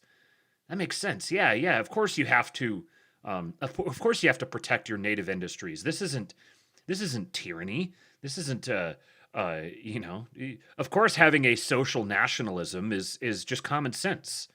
This is, he's the, what's the analogy I'm looking for here? Where like, like a mixed drink where you have all the extra like syrups and juices and stuff in there to make the alcohol go down smoothly. That is Vance. Yeah, Boomer Catholics will vote for Vance. The Boomer Reich. Yeah. Jeffrey G says he's vibe coding Boomer politics. Yeah, baby. Donahue. The younger people don't remember Phil, but he was, this talk show host. Sure. Had serious people on. And Milton Friedman was an older man at the time and treated Donahue like a bright but not very well-read, sophomore. Yeah. And was Phil Donahue, you probably haven't heard of him. laying out, the fundamentals of the very laissez-faire, hands-off economic approach. And it's an entertaining interview, but it strikes you as, that's not Catholic social teaching. I mean, Yes. we believe in the market. Right. We do. We don't like socialism. We don't like, we believe in the market, but a market regulated in a morally alert manner, something like that. And I think that's what you're gesturing toward there. That's right. Tell me, I asked the same question to Rokan. I had him on my show. I talked to Tom Swazi about this. I'm from Chicago originally. I'm an Irish Catholic, which meant Democrat. My family was involved in Democratic politics in Chicago. Roe v. Wade had a lot to do with Catholics getting uneasy with the Democratic Party. Mm-hmm. But what has happened, like the last about 10 years, where the Democratic Party today, it seems to me, is one that my father would not even recognize. Sure. Give me, what's your read? What happened to sort of, in my judgment, sort of radicalize the party? Yeah, so I think a few things have happened. First of all, I do think that the most fundamental change is religious. And my grandparents were classic Blue Dog Democrats. My grandfather was a Union Steelworker. This is the man who raised me. Like a Scoop Jackson type Democrat. Absolutely. Yeah. And, voted for Reagan in '84 and otherwise never voted for a Republican ever in his entire life. Right. So what happened, though, is if you go back to that Democratic Party in the 1980s, and I actually talk about this, I think, some of the book, that, religious identification, religious attendance, both Republicans and Democrats were equally Christian. Yeah. They may have went to different churches. Right. And obviously, Jewish Americans at the time were more in the Democratic Party than the Republican Party, but there's still just this sense of we're like a broadly speaking ecumenical God-fearing country. You see that in both the Democrat and the Republican parties. I think that what has happened is that religion itself has become very disfavored among Democratic elites in some ways for the reasons that I talk about in the book. And I think one of the really troubling trends in Democratic politics, and I always ask this question when I think about who is a really compelling Democratic politician on the other side, I always ask myself, who are the black candidates who came out of the black church? Because that is so. The first time I listened to this, I was not expecting that. He's like, when I think about who the charismatic Democrats are, or like the compelling ones, I'm thinking, what he's going to say is like their bench is empty. They've got a bunch of retards. Like that's kind of where I thought his mind was going. I was like, I wonder how he's going to sell this. No. He goes straight into Democrats just pander to black people. Who are the black candidates who came out of the black church?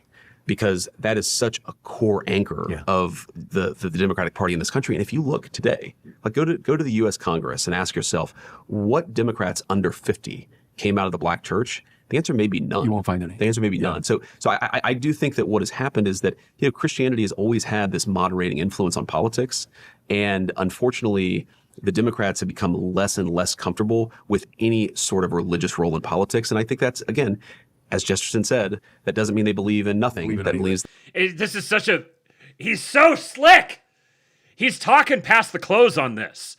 So he's like, okay, if we're going to illustrate the fundamental irreligiousness of the Democrat Party, like this is what's changed over the past.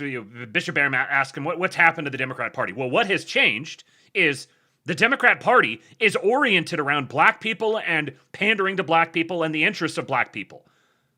That he's taking that for granted, and he's talking past that, and he's saying to illustrate what's happened to the Democrat Party, when we take it as a given that the Democrat Party is oriented around the interests and perspectives of black people, like that's their black women is like the core voting bloc. As the black women go, so goes the Democrat Party.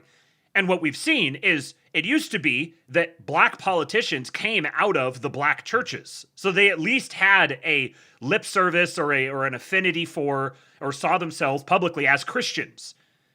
But that doesn't exist anymore. So now we just have an atheistic party that's still oriented around black people. But the only way that really lands, the only way that really makes sense is if you accept the premise that the Democrat Party is oriented around the interests of black people. So he's talking past the close. He's not selling that first thing. He's accepting that as true. and making the further point beyond it. And you're going to get a bunch of boomer Catholics or whatever that'll be like, oh yeah, that's true. They believe in anything, and I think you see that very much in today's modern. And then at Less this and less point- comfortable with any sort of religious role in politics, and I think that's, again, as Jesterson said, that doesn't mean they believe in nothing. That means they believe in anything, and I think you see that very much in today's modern Democrats. Yeah. I mean, look at somebody like Martin Luther King. So the civil rights movement is not just participated in by religious people. It was led by religious Correct. people. Explicitly gospel-based people. Yes. King gives a great speech on the steps of Lincoln Memorial and effortlessly weaves together American themes and biblical themes. Absolutely. Letter from the Birmingham City Jail, same thing. Weaves together American civil rights activism and Thomas Aquinas. Like a super theological letter from Birmingham Jail. Right. It's a super theological argument. People appreciate that. And I gave a talk at the 250th thing on the mall, and I made That's actually true. It is. I remember in college we had to do some sort of creative writing project around Letter from a Birmingham Jail, and I remember reading it at the time. And this is when I was just fully. I still saw MLK as like some, the saint of America essentially. And I remember reading it and being like, "Wow, this is actually like MLK was obviously a degenerate communist." 60 years ago, we had much better degenerate communists than we do today. that point because I was saying just as Jefferson, these rights come from the Creator and we're created equal and so on. That's what King saw as well. That the American ideal is grounded in a finally biblical ideal. It's not theocracy. It's not the imposition of religion, but it's the information of the political by the religious. And I would agree with the information of the political by the religious. Every once in a while you get one of those words that's just an everyday word, information. I hear information, but then you break it down. The information. The thing that informs, that forms from within. Interesting. The information of the political, the information of the political by the religious. you there. That's been lost in a lot of our political discourse and convictions. That's right. Tell me a little bit about The I have a quote here from you when you went to the Munich Security Conference. Yeah. It's a really interesting gathering of some of the leading lights in politics, economics, the military too, I suppose. Yep. Here's your quote. It was Western Christian civilization and the values particular to it, the concept of natural rights, including freedom of speech, a sense of duty to one's neighbors, an obligation of the strong to protect the weak. Meaning that's what that undergirded the convictions. Correct. And that's that's been lost. That's right. Yeah. So this is a very formative thing for me. So I'd just become a United States Senator. Yeah. I was, young. I was sort of up and coming, and I go to the security conference, which really it's the defense conference in the world, especially for the United States and its allies. And of course, the Ukraine conflict is sort of top of mind there in Munich, but there are a lot of other sort of bigger and deeper questions, like what does the Western Alliance stand for? And what I realized is there is an extraordinary Christian foundation to the entire Western Security Alliance. Like the person who founded the Munich Security Conference was one of the Christians who was involved in the attempt to assassinate Adolf Hitler. Yeah. And he was one of the few who survived. But then you actually look at, that early post. Isn't that interesting? A Christian who attempted to assassinate Adolf Hitler survived and then founded the Munich Security Conference. What did he mean by this? War Western Alliance. Look at Eisenhower, some of the things that he said. I mean, he would be religious. He would be called a theocrat if you gave anything like Eisenhower's speeches today. Or Konrad Adenauer on the German side, right? Absolutely. But all of these Western leaders, they thought that they were creating something very influenced, founded on a Christian concept. And now, and what I saw in Munich was a certain sense of tragedy or sorrow. There was a nostalgia for that era. Like the Western Alliance in 1950 was so strong and everybody felt, and this is, I guess, in 2023, well, now it's so weak. And I was kind of struck by the fact that people weren't asking the question, well, what had really changed about the West from 1955 to 2023? It's obvious what changed. And it's obvious, right? Yeah. It's that our society's kind of lost that binding moral vision, that unifying moral vision, and they were trying to recapture all of the good things out of it without the underlying foundation. And they're almost, there was something, because I went into this conference and I remember I was kind of angry at them. I felt they were naive. I felt like they were dumb. I felt like they weren't really understanding what was really going on in the world. And I came out actually with this deep sense of respect, but also sorrow, because they're nostalgic for a world that doesn't exist anymore, but they can't quite bring themselves to get it back. Well, said Will Hertzberg, the cut. So this is very interesting. Like the whole like he goes into the Munich Security Conference and he's like, you guys are longing for the lauded years of like the preeminence of the West and all of this, and you don't even realize that it was built on Christian principles. The thing that you're missing is the thing that you refuse to even consider. That if you want the glory of the West, if you want the principles that these great institutions that you all revere so much, if you want those things back, you need to return to the church. So the guy who founded the Munich Security Conference is Ewald Heinrich Hermann Konrad Oskar Ulrich Wolf Alfred von Kleistschminzen. It's a hell of a name. He was a German publisher and convener of the Munich Conference on Security Policy until 1998, a member of the von Kleist family, and an officer in the Wehrmacht during World War II. His parents were active in the German resistance against Adolf Hitler. Von Kleist was designated to kill Hitler in a suicide attack and was the last surviving member of the 20th July 1944 plot to assassinate Hitler. He was born on the family's manor, Gut Schminzen, at Schminzen near Kuslin in Poland, so it was in Pomerania at the time. The family was firmly monarchist, and his father had been an active opponent of Nazism well before the Second World War broke out. The young Ewald grew up in that milieu. Like his father, who had criticized Nazi ideology in print as early as 1929, Ewald Heinrich loathed Hitler and National Socialism from the beginning. The Nazi murders of 30 June 1934, the Night of Long Knives, further intensified young von Kleist's hatred of the Nazi regime. In 1940, at 18, he joined the Wehrmacht as an infantry officer, served on the Eastern Front, was wounded on July of 1943. While recovering in Potsdam, von Kleist was personally recruited for the resistance by Klaus Graf Schenk von Stauffenberg. In January of 1944, with his father's blessing, he volunteered to replace the wounded Axel Freyer von dem Busche Streithorst in another suicide assassination attempt on Hitler. He planned to set off the explosive hidden in his briefcase, believed he might have been able to escape alive even if it exploded in his hands. However, the plan was not carried out as Hitler kept putting off the scheduled uniform demonstration. Let's see. After the failure, he managed to cover up his resistance activities, and proceedings against him were dropped in December of 1944 for lack of evidence. That spared him a trial. It would have ended with a death sentence, as it did for many of his fellow plotters, including his own father. So his own father was put to death. However, he was imprisoned at the Ravensbrück concentration camp and then was sent to the front, where he remained until the war ended. After the war, he was left homeless when most of Pomerania was transferred to Poland and all of its Germans were expelled. He went into the publishing business in West Germany and founded his own publishing house, became a leading German publishing house. Then he joined the Protestant Order of St. John, to which his executed father had belonged. So he came from a monarchist family, but then his father was a member of a Protestant Order of St. John, and he joined it as well. He founded the predecessor of the modern Munich Conference on Security Policy.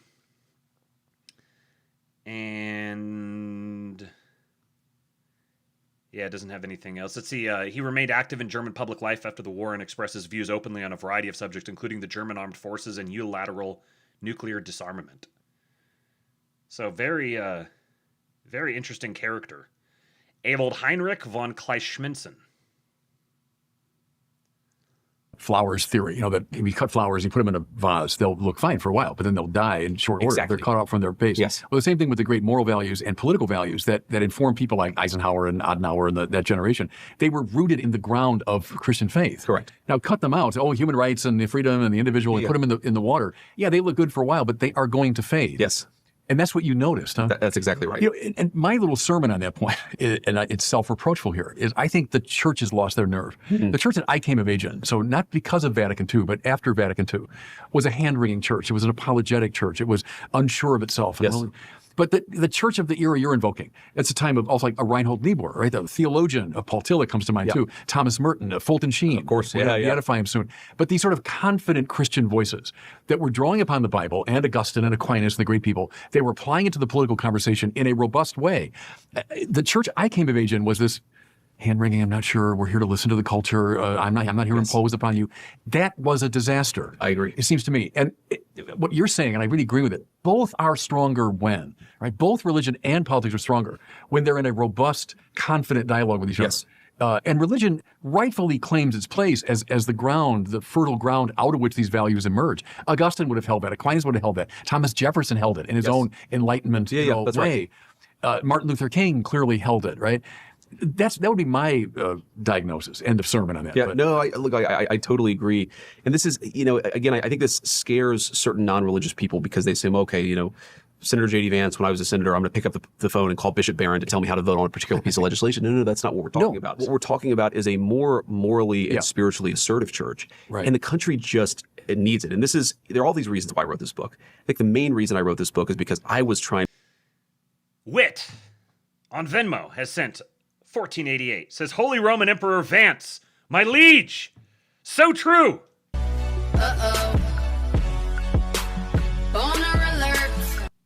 To sort of puzzle through as a parent, why does religion take for some kids and not for others? Yeah. Well, why not start with me? Because I myself was raised in a religious family and then fell away from it and came back. Yeah. But I do think there is an implied message to the church itself, and this is why I talk so much about Francis, is like, don't be so afraid to speak the truth of the gospel. Yeah. The country actually needs it. And Yes. I talk about this a little bit, but okay. One of the craziest experiences I've had since being vice president is I went to do a TPUSA event, and I was talking backstage to the kids. And I hate to say that, but they are kids to me, right? I'm 41 years old. They're all in their late teens or early grandkids 20s. to me, yeah, that's right. But I just was hanging out for a little while and talking to them, and one just sort of crazy throughout. She was like, I think social media and AI is totally changing dating. And I was like, oh, really? Well, tell me more about that. And, I live in a bubble. I'm surrounded by Secret Service agents. So, like, whenever I, get in front of a crowd and I'm actually able to have a conversation, it's almost like, a thirsty man gets to a well. Like, I just absolutely, tell me all about this because it's so fascinating to me. Yeah. And she was explaining that her Have I said yet that JD Vance is literally me?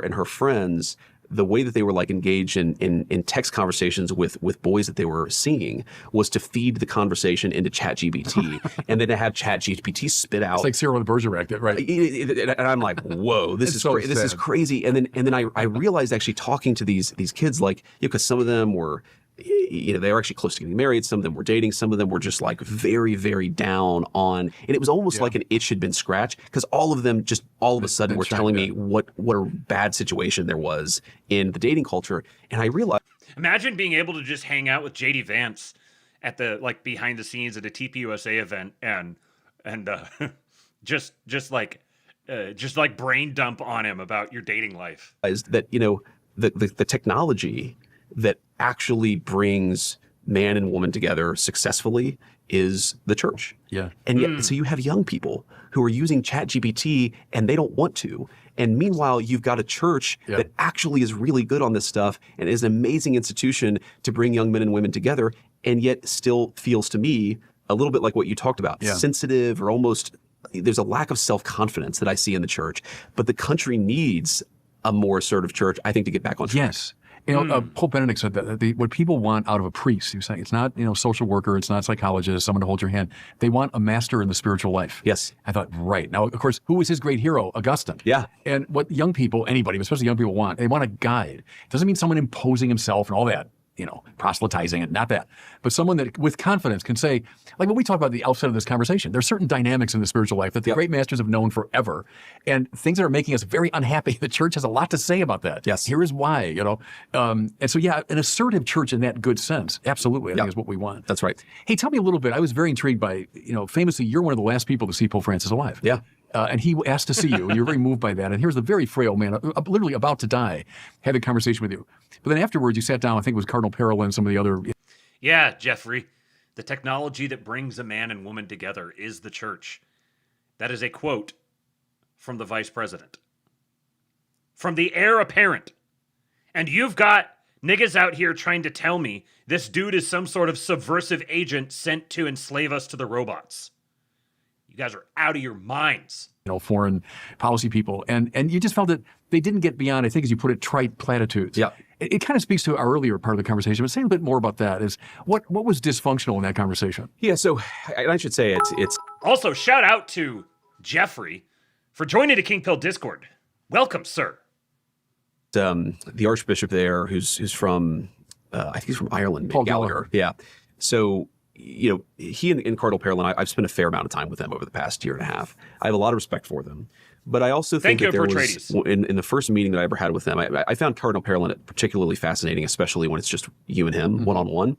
But in this formal diplomatic setting, you're in this beautiful castle at the Vatican, and you're in this amazing room. It just felt like they didn't want to move past the diplomatic platitudes. And, they would say, well, of course, the country has the right to control its borders, but, we would really prefer that you show more respect for the dignity of the migrant.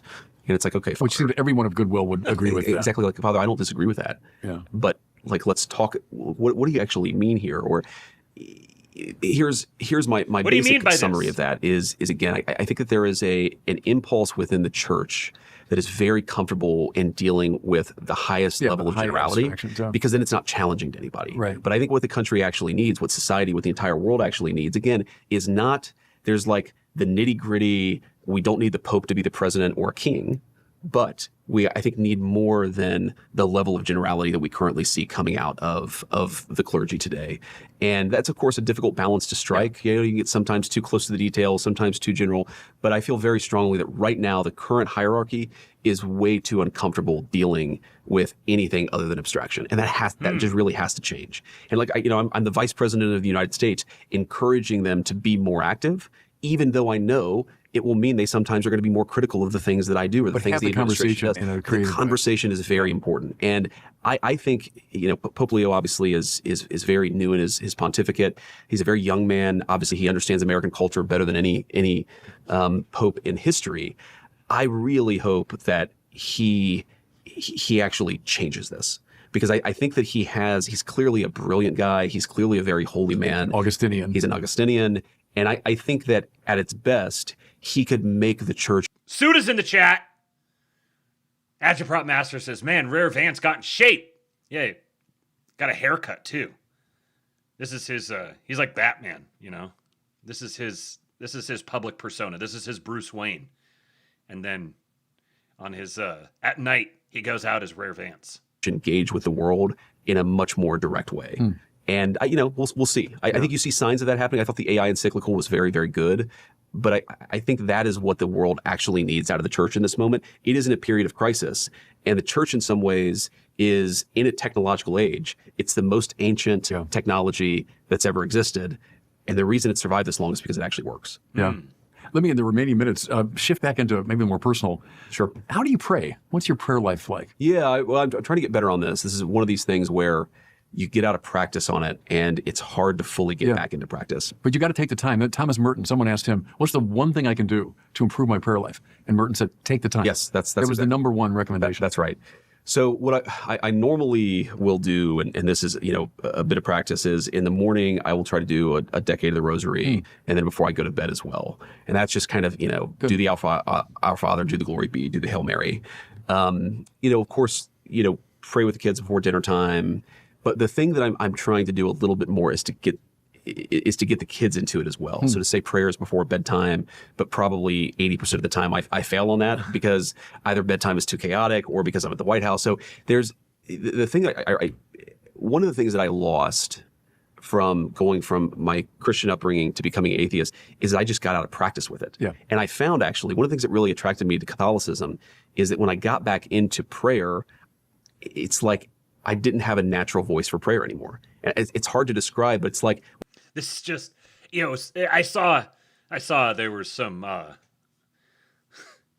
Catholics on the timeline who apparently are very proud of their own piety, who were just like beside themselves that he's only praying a decade of the rosary in the morning and the evening. That's like the bare minimum. He should be doing so much more than that. What a failure. And I'm like, bro, yeah.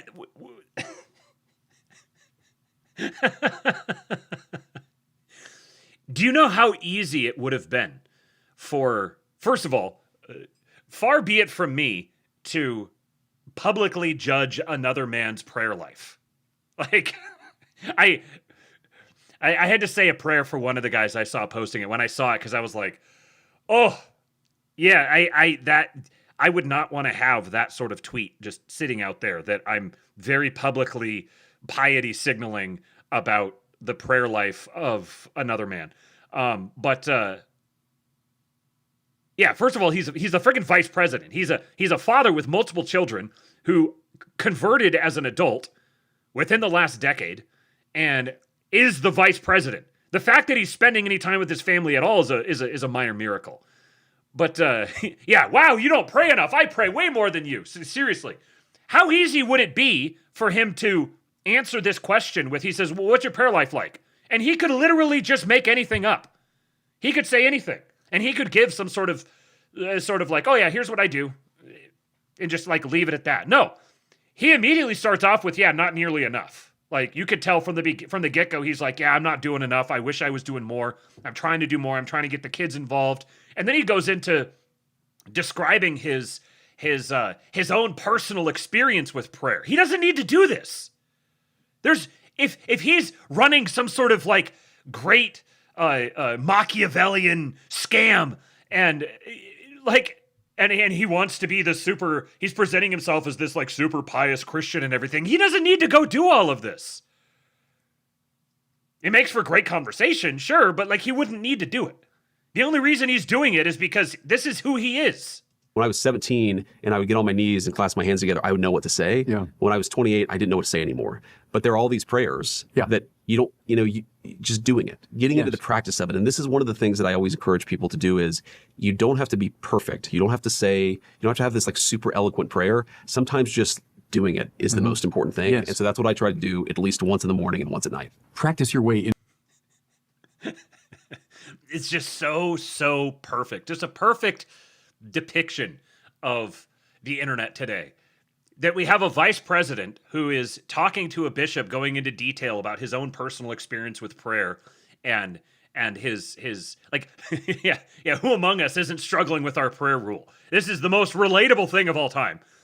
And we've gone from Mike Pence to JD Vance talking about his own personal prayer rule and talking about with his children, trying to get his children to learn and his own experience going from Protestant praying and then trying to get back into praying and everything. Like, and of course, there is some guy who knows everything on the internet who decides this is a bad thing. It was funny for me getting into learning to pray after encountering orthodoxy and having like reading prayers instead of, you have like the Protestant way of praying, which is, you fold your hands and you bow your head and then you just like try to think of stuff and you do like your public prayer where someone will go up there and then it's kind of like, hey, will you say the prayer for everyone? Oh yeah. Okay. What am I going to say? And then you have like the trite little phrases that everyone just kind of repeats. And then you have the Orthodox and Catholic prayers, which are like specific written out prayers that you recite. I know this is a big thing. A lot of Protestants see this as like inauthentic or something like that. But it's like, teach me how to pray. Okay, here's how you pray. No, not like that. You're like, do it, right? So take the time, but also have a practice. I think it's great to carry some symbol of the faith around with you. So someone like you, who are facing every day tough decisions, important decisions affecting the lives of millions of people, literally around the world. Sure. That you have a rosary in your pocket, or you have a crucifix, or you've got an icon or something that you carry with you, that you can touch with your hand. It's a good idea. Lord, help me. Yeah.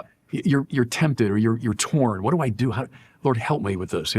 Something as simple as that. Yeah. The Jesus, I trust in you is sort of, I probably say that a dozen times which a day. is terrific. Yeah. And the Jesus prayer is thinking of, Lord Jesus Christ, Son of God, have mercy on me, a sinner. Jesus prayer mentioned over and over again. And he gets a little thing called the shotki, a little rope of knots, and carry that in your pocket. Okay. That's a good I think idea. that sort of thing, that really concretizes it. Having the kids. and here you have the priest directly counseling him right here. He's receiving spiritual counsel here from the priest on screen. too, learning the ways of prayer. That's great. Because, kids, you got to discipline. Say, just do it. That's right. I don't care if you just do it. But then you can participate in that too. And say, okay, I'm gonna kneel down with you. I'm with C.S. Lewis there too, that, the body has so much to do with prayer. And that's a very Catholic thing. It's not just a Platonic exercise of I'm going to flee from the body up to God. No, God is incarnate. And so prayer is something I do. So the kneeling, and it's like folding your hands. Or as a Catholic, I was even holding the rosary can put me in an attitude of prayer because it's an embodied thing. Sure. But I think for someone like you, as a Catholic in very high office and very important influence, that right worship, that your order to God over and over again is super important. Yeah. No, that's absolutely. You could even call it like ortho something. I wonder if there's a phrase that you could come up with there. Orthopraxy, Absolutely right. And I just want to be, the one piece of advice I'd give is you don't have to be perfect at it. Right. Like there are just all of these ways in which, it's 8:15 and I'm like, all right, I'm gonna get home and make the kids pray before bed. And then I get home and, it's like one we're trying to get the pull up on and the other is, arguing about brushing their teeth and then it just doesn't happen. What I try to do is just try, just do as much as you can. And one thing that again, the devil's a deceiver. One thing that was definitely true when I was like, first getting back into the faith was this idea that, this should be easier than it is, right? This should come more naturally. If God's actually speaking to me, then why does this require so much like practice? And, that I think is the exact wrong way to think about it. The reason it requires so much practice is because, we are fallen creatures. Yeah, we're off kilter. And the way that we get back to that good place is through the practice. In heaven, we'll pray yourself to do effortlessly. it. Yes. But we're in this fallen state where our minds and souls and bodies are off kilter. And so, but prayer is this conscious effort to say, okay, I'm trying to get back online here. Maybe we can end with this. Jose Maria Escrivá, the founder of Opus Dei, someone was asking him about prayer, and he said, I don't know how to pray. He said, the minute you say to God, I don't know how to pray, you're praying. Yeah, So that's a great. That's always helped me. Yeah.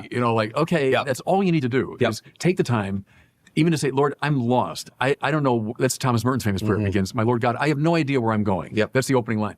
You're already praying, But I think for someone like you to carry that symbol of the faith around maybe and to make prayer That's a great idea. A touchstone, of your life. Well, with that, I think, Mr. Vice President, we'll bring it to a close. But thank you for taking the time out of your extremely important and busy schedule to talk to me today. Thank you. God bless you. God bless you. Thank you. All right.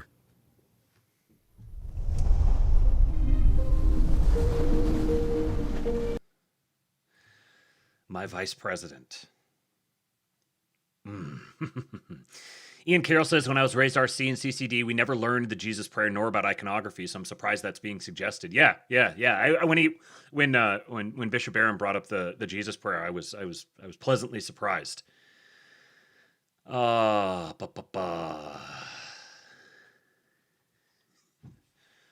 Catholic Orthodoxy. Yeah, where is that man? Catholic Orthodoxy. The great patriot. I've heard of him. All right, well, just past the 2-hour mark. I figured it would be right about this. Thank you guys for joining me for another fantastic lab.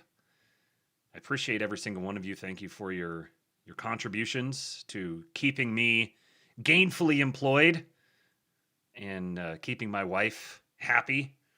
I will now be taking a brief break and then heading over to the King Pilled voice chat. So if you would like to join us, be like Jeff, who just joined the King Pilled Discord. Come join us. kingpilled.com. And Suda, no, there will be no lab tomorrow. We're doing it Sunday. I think going forward, as long as it keeps working for you guys, I think we're gonna do the Suda lab on Sunday, because that just kind of works with gives me an extra day to get some things done and spend time with family. So Sunday, yes, for the Suda wave, and he's already got it done. He got it done early this week, but it is the feature presentation this week is the mask. It's going to be a banger, so make sure you show up. Be on the lookout for that on Sunday afternoon. And oh yeah, you do. You know what? You did send me some previews. I should do those here real quick. All right, bear with me for a sec. Let me pull this over here. Open this. Open. Open. Now it's being slow. Hang on a sec. Load.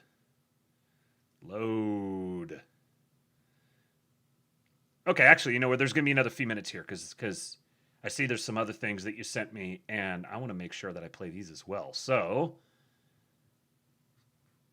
let's start off with Gilcor. Is this going to be properly situated on the screen? We'll find out. Let me make this. I need to reduce my size. Get my big old mug out of the way. Gillians! Yes. Gillians must question. Excuse me, sir? Is it important to be polite? Yes, sir. It's also interesting because the same mass action toolkit that your organization has been promoting references politeness as a defining characteristic of white supremacy culture.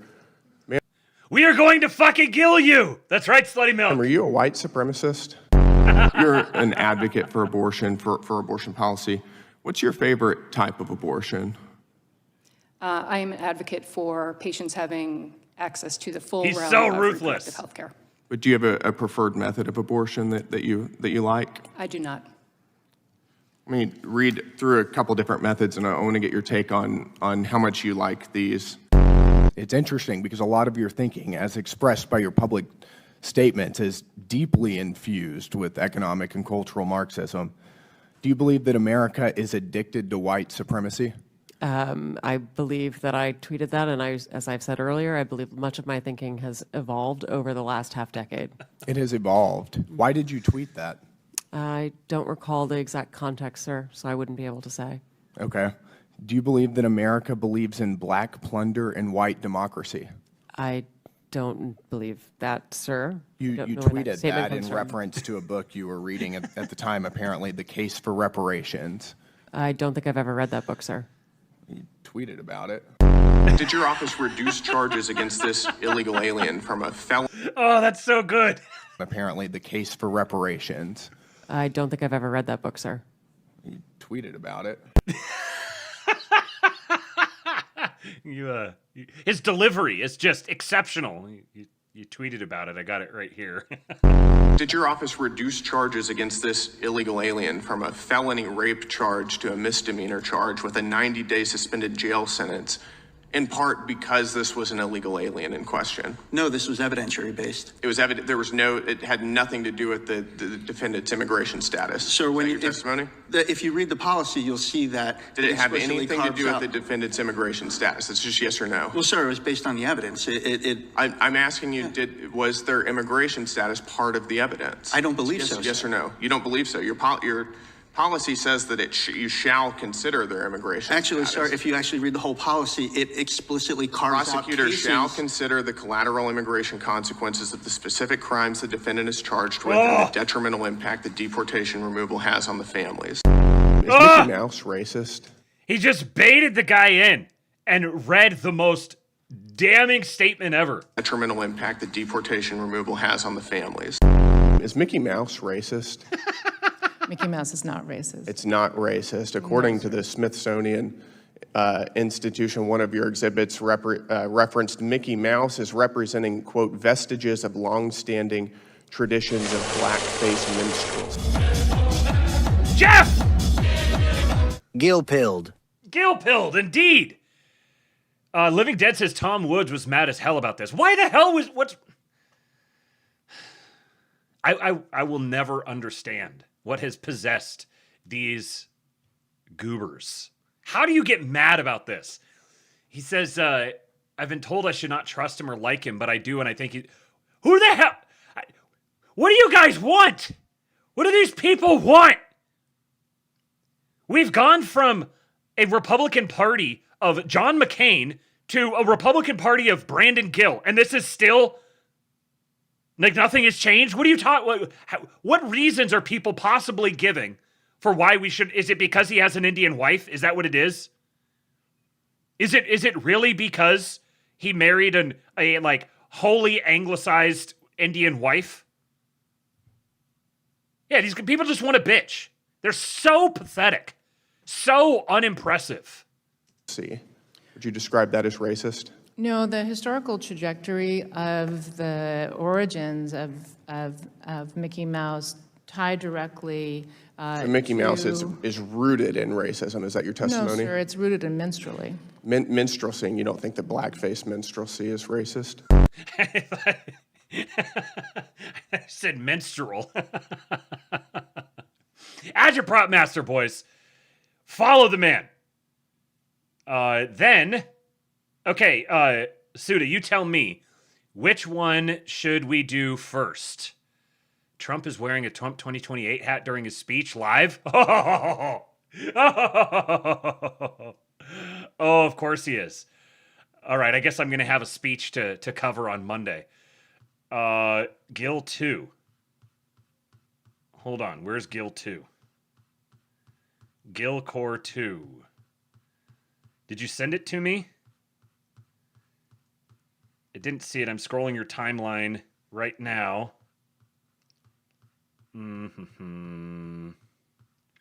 Suda takes over the astrolabe.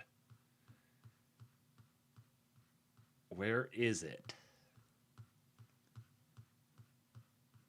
This man tweets nothing but Kino. You ever taken the time to just scroll through Agitprop Master's Twitter feed? You ought to. It is a worthy adventure. Okay, here we go. Gilcore. Number 2. Is it fair to say that there have been no transgender Supreme Court justices in American history? I honestly have no idea. You don't know? I have no idea. You study the law, don't you? Diversity, equity, and inclusion improves the Would you agree with the statement that, quote, all of us have implicit biases from the ABA's website? The ABA believes that diversity in all of its Is that a realms yes? is Can I important. take that? It's a yes or no question. Against which groups do you have implicit biases? The ABA believes that it's important to always explore. Are you going to filibuster? Because it doesn't make you sound very good. I am here as the president of the American Bar Association. And I'm asking you what your implicit biases are. Shut up! Have you reflected Silly on your woman. implicit biases? The ABA supports diversity in all of This its is forms. embarrassing for you. You ought to be able to answer this in a very straightforward way. Is it fair? Are the people mad about him because they think, like, him asking, is this racist or is this person racist or something like that? Are they saying that by doing that he's like reinforcing their worldview or something like that? I could imagine these guys tend to be I don't know, shallow and knee-jerk enough that I could see them being mad about that. Homos! Gave hit Camel Aquaticus, Wit, Melon, Agitprop Master, and Sort of My Beeswax. 5 core patriots of the Astrolabe chat. Incredible. Thank you, Dave. Let me get that, where is the... There it is. You know, Dave Johnson is the gayest person to ever walk this green earth. Here is the biggest, gayest man in the world. So gay. The gayest. We love how gay Dave is. Raymond Harmon says it is partially accepting the frame, but he is mocking it still. Yeah, that's the point. Is like, you accept the frame so that you can mock it. You're holding them up against their own standards. Just to mock them and humiliate them publicly. If you autistically say, "Oh, but no, he's reinforcing it," you don't deserve a voice. You don't deserve to have people hear your opinions. You bring nothing of value to the table. Go dig a ditch. Severe B says, my wife said you yell more than her and she yells a lot. It's funny, I don't yell all that often, but I do here on the show. Okay, let me see what Suda said to me. Do This Is You. Okay, so we'll do This Is You next.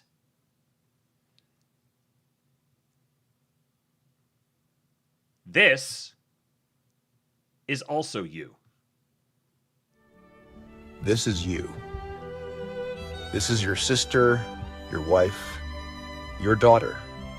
But this right here is you. This is your sister, your wife, your daughter. This is you. This is your sister, your wife, your daughter. But this is you. And this is their reaction when you stand up.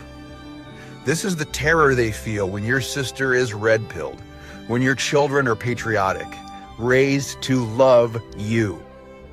This is their panic when your towns are festooned with your flags. This is you. Make no mistake, that is a symbol. That is you.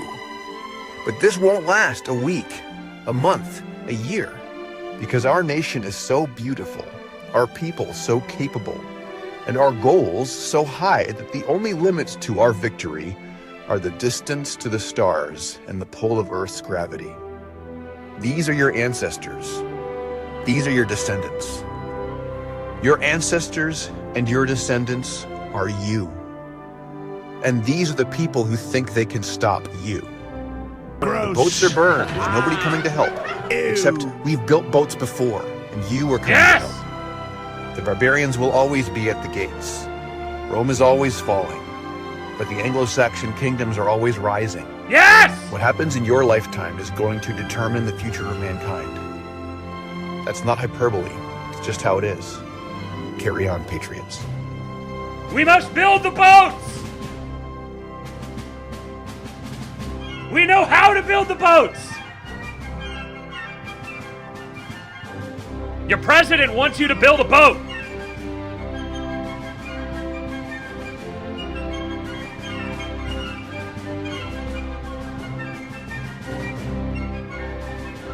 We have the recipes, yes!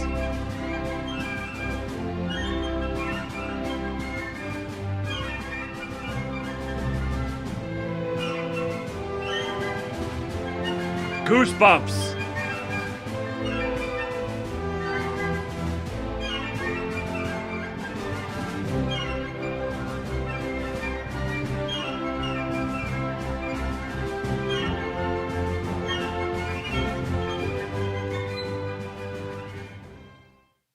You master of propaganda.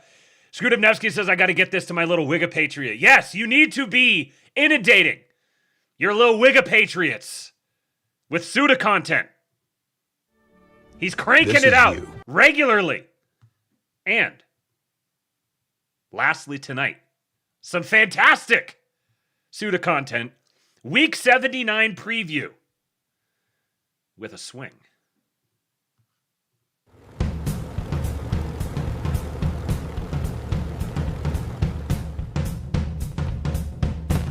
Kino alert!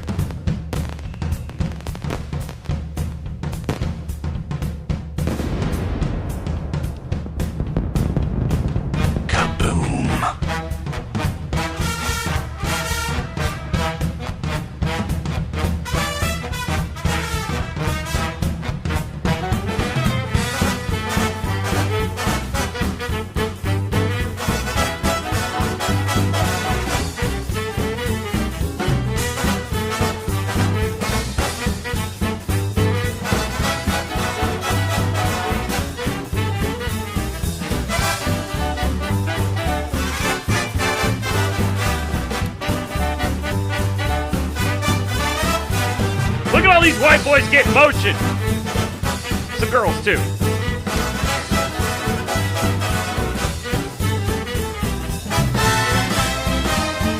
That colonist drift.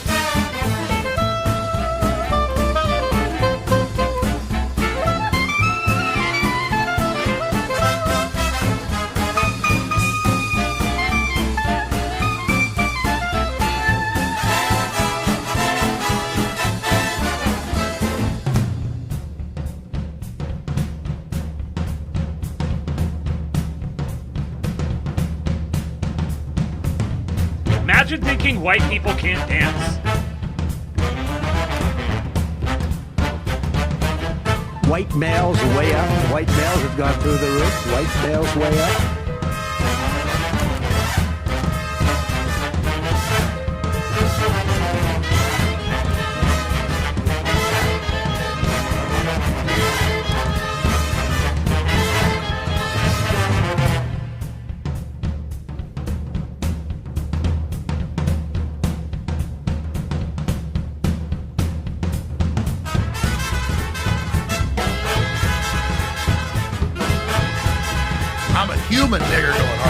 There you go.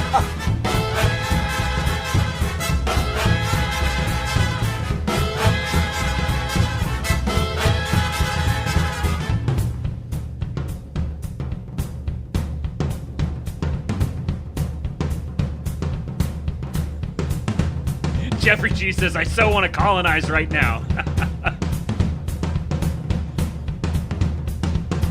I'm in my colonizing era.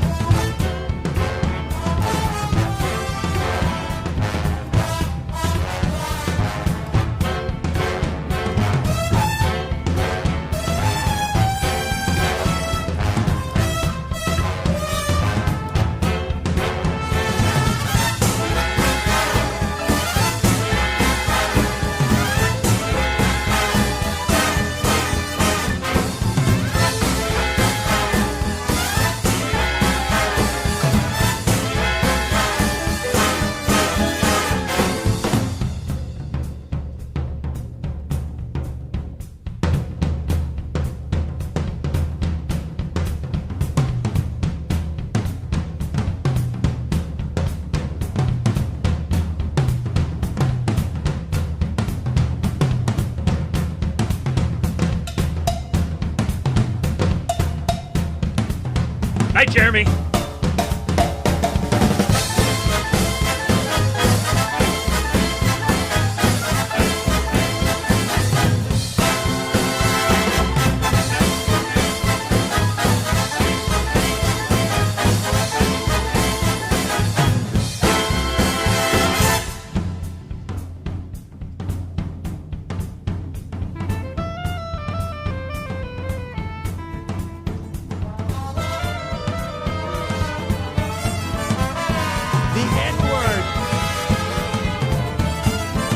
Hello, it's me, a black guy.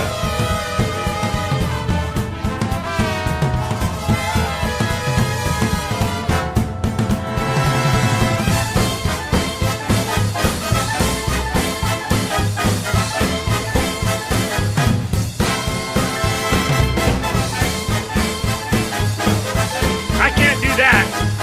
Oh my God!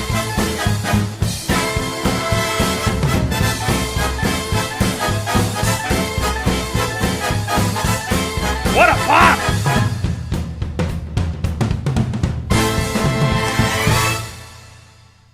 We've ever owned. And now we're turning all the... Hold on.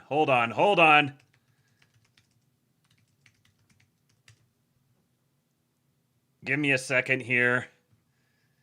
Gave has a request, and I think it's a very, very good one. Apologies to those of you waiting for the voice chat, but we have one more thing. One more thing that we need to do to round it off. And so it is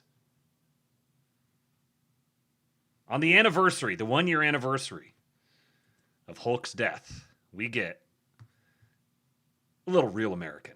And so, my fellow Americans, ask not what your country can do for you. Ask what you can do for your country.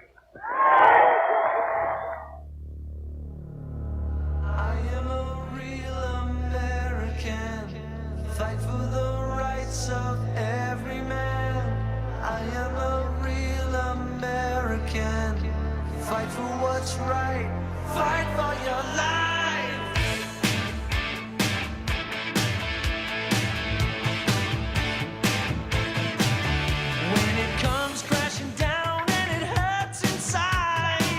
$110 to get the goal. We still got time.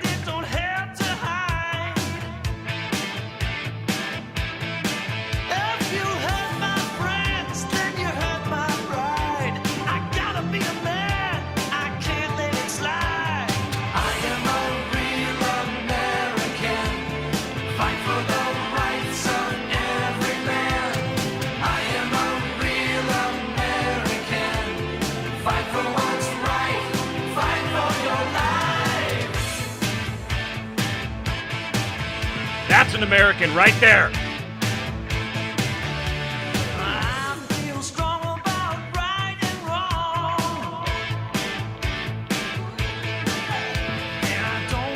Trouble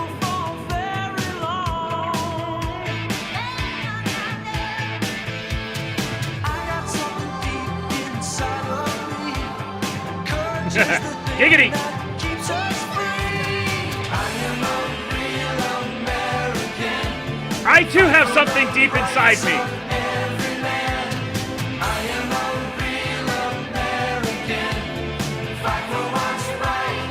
Fight for your life. I am a real American. Fight for the rights of every man. I am a real American. Fight for what's right. Fight for your life.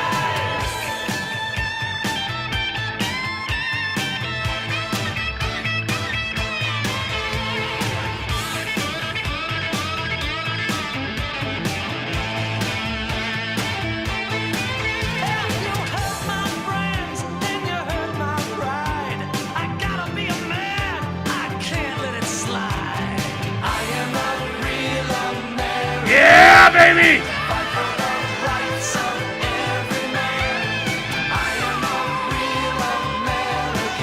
Hulk Hogan listens to EWBSX.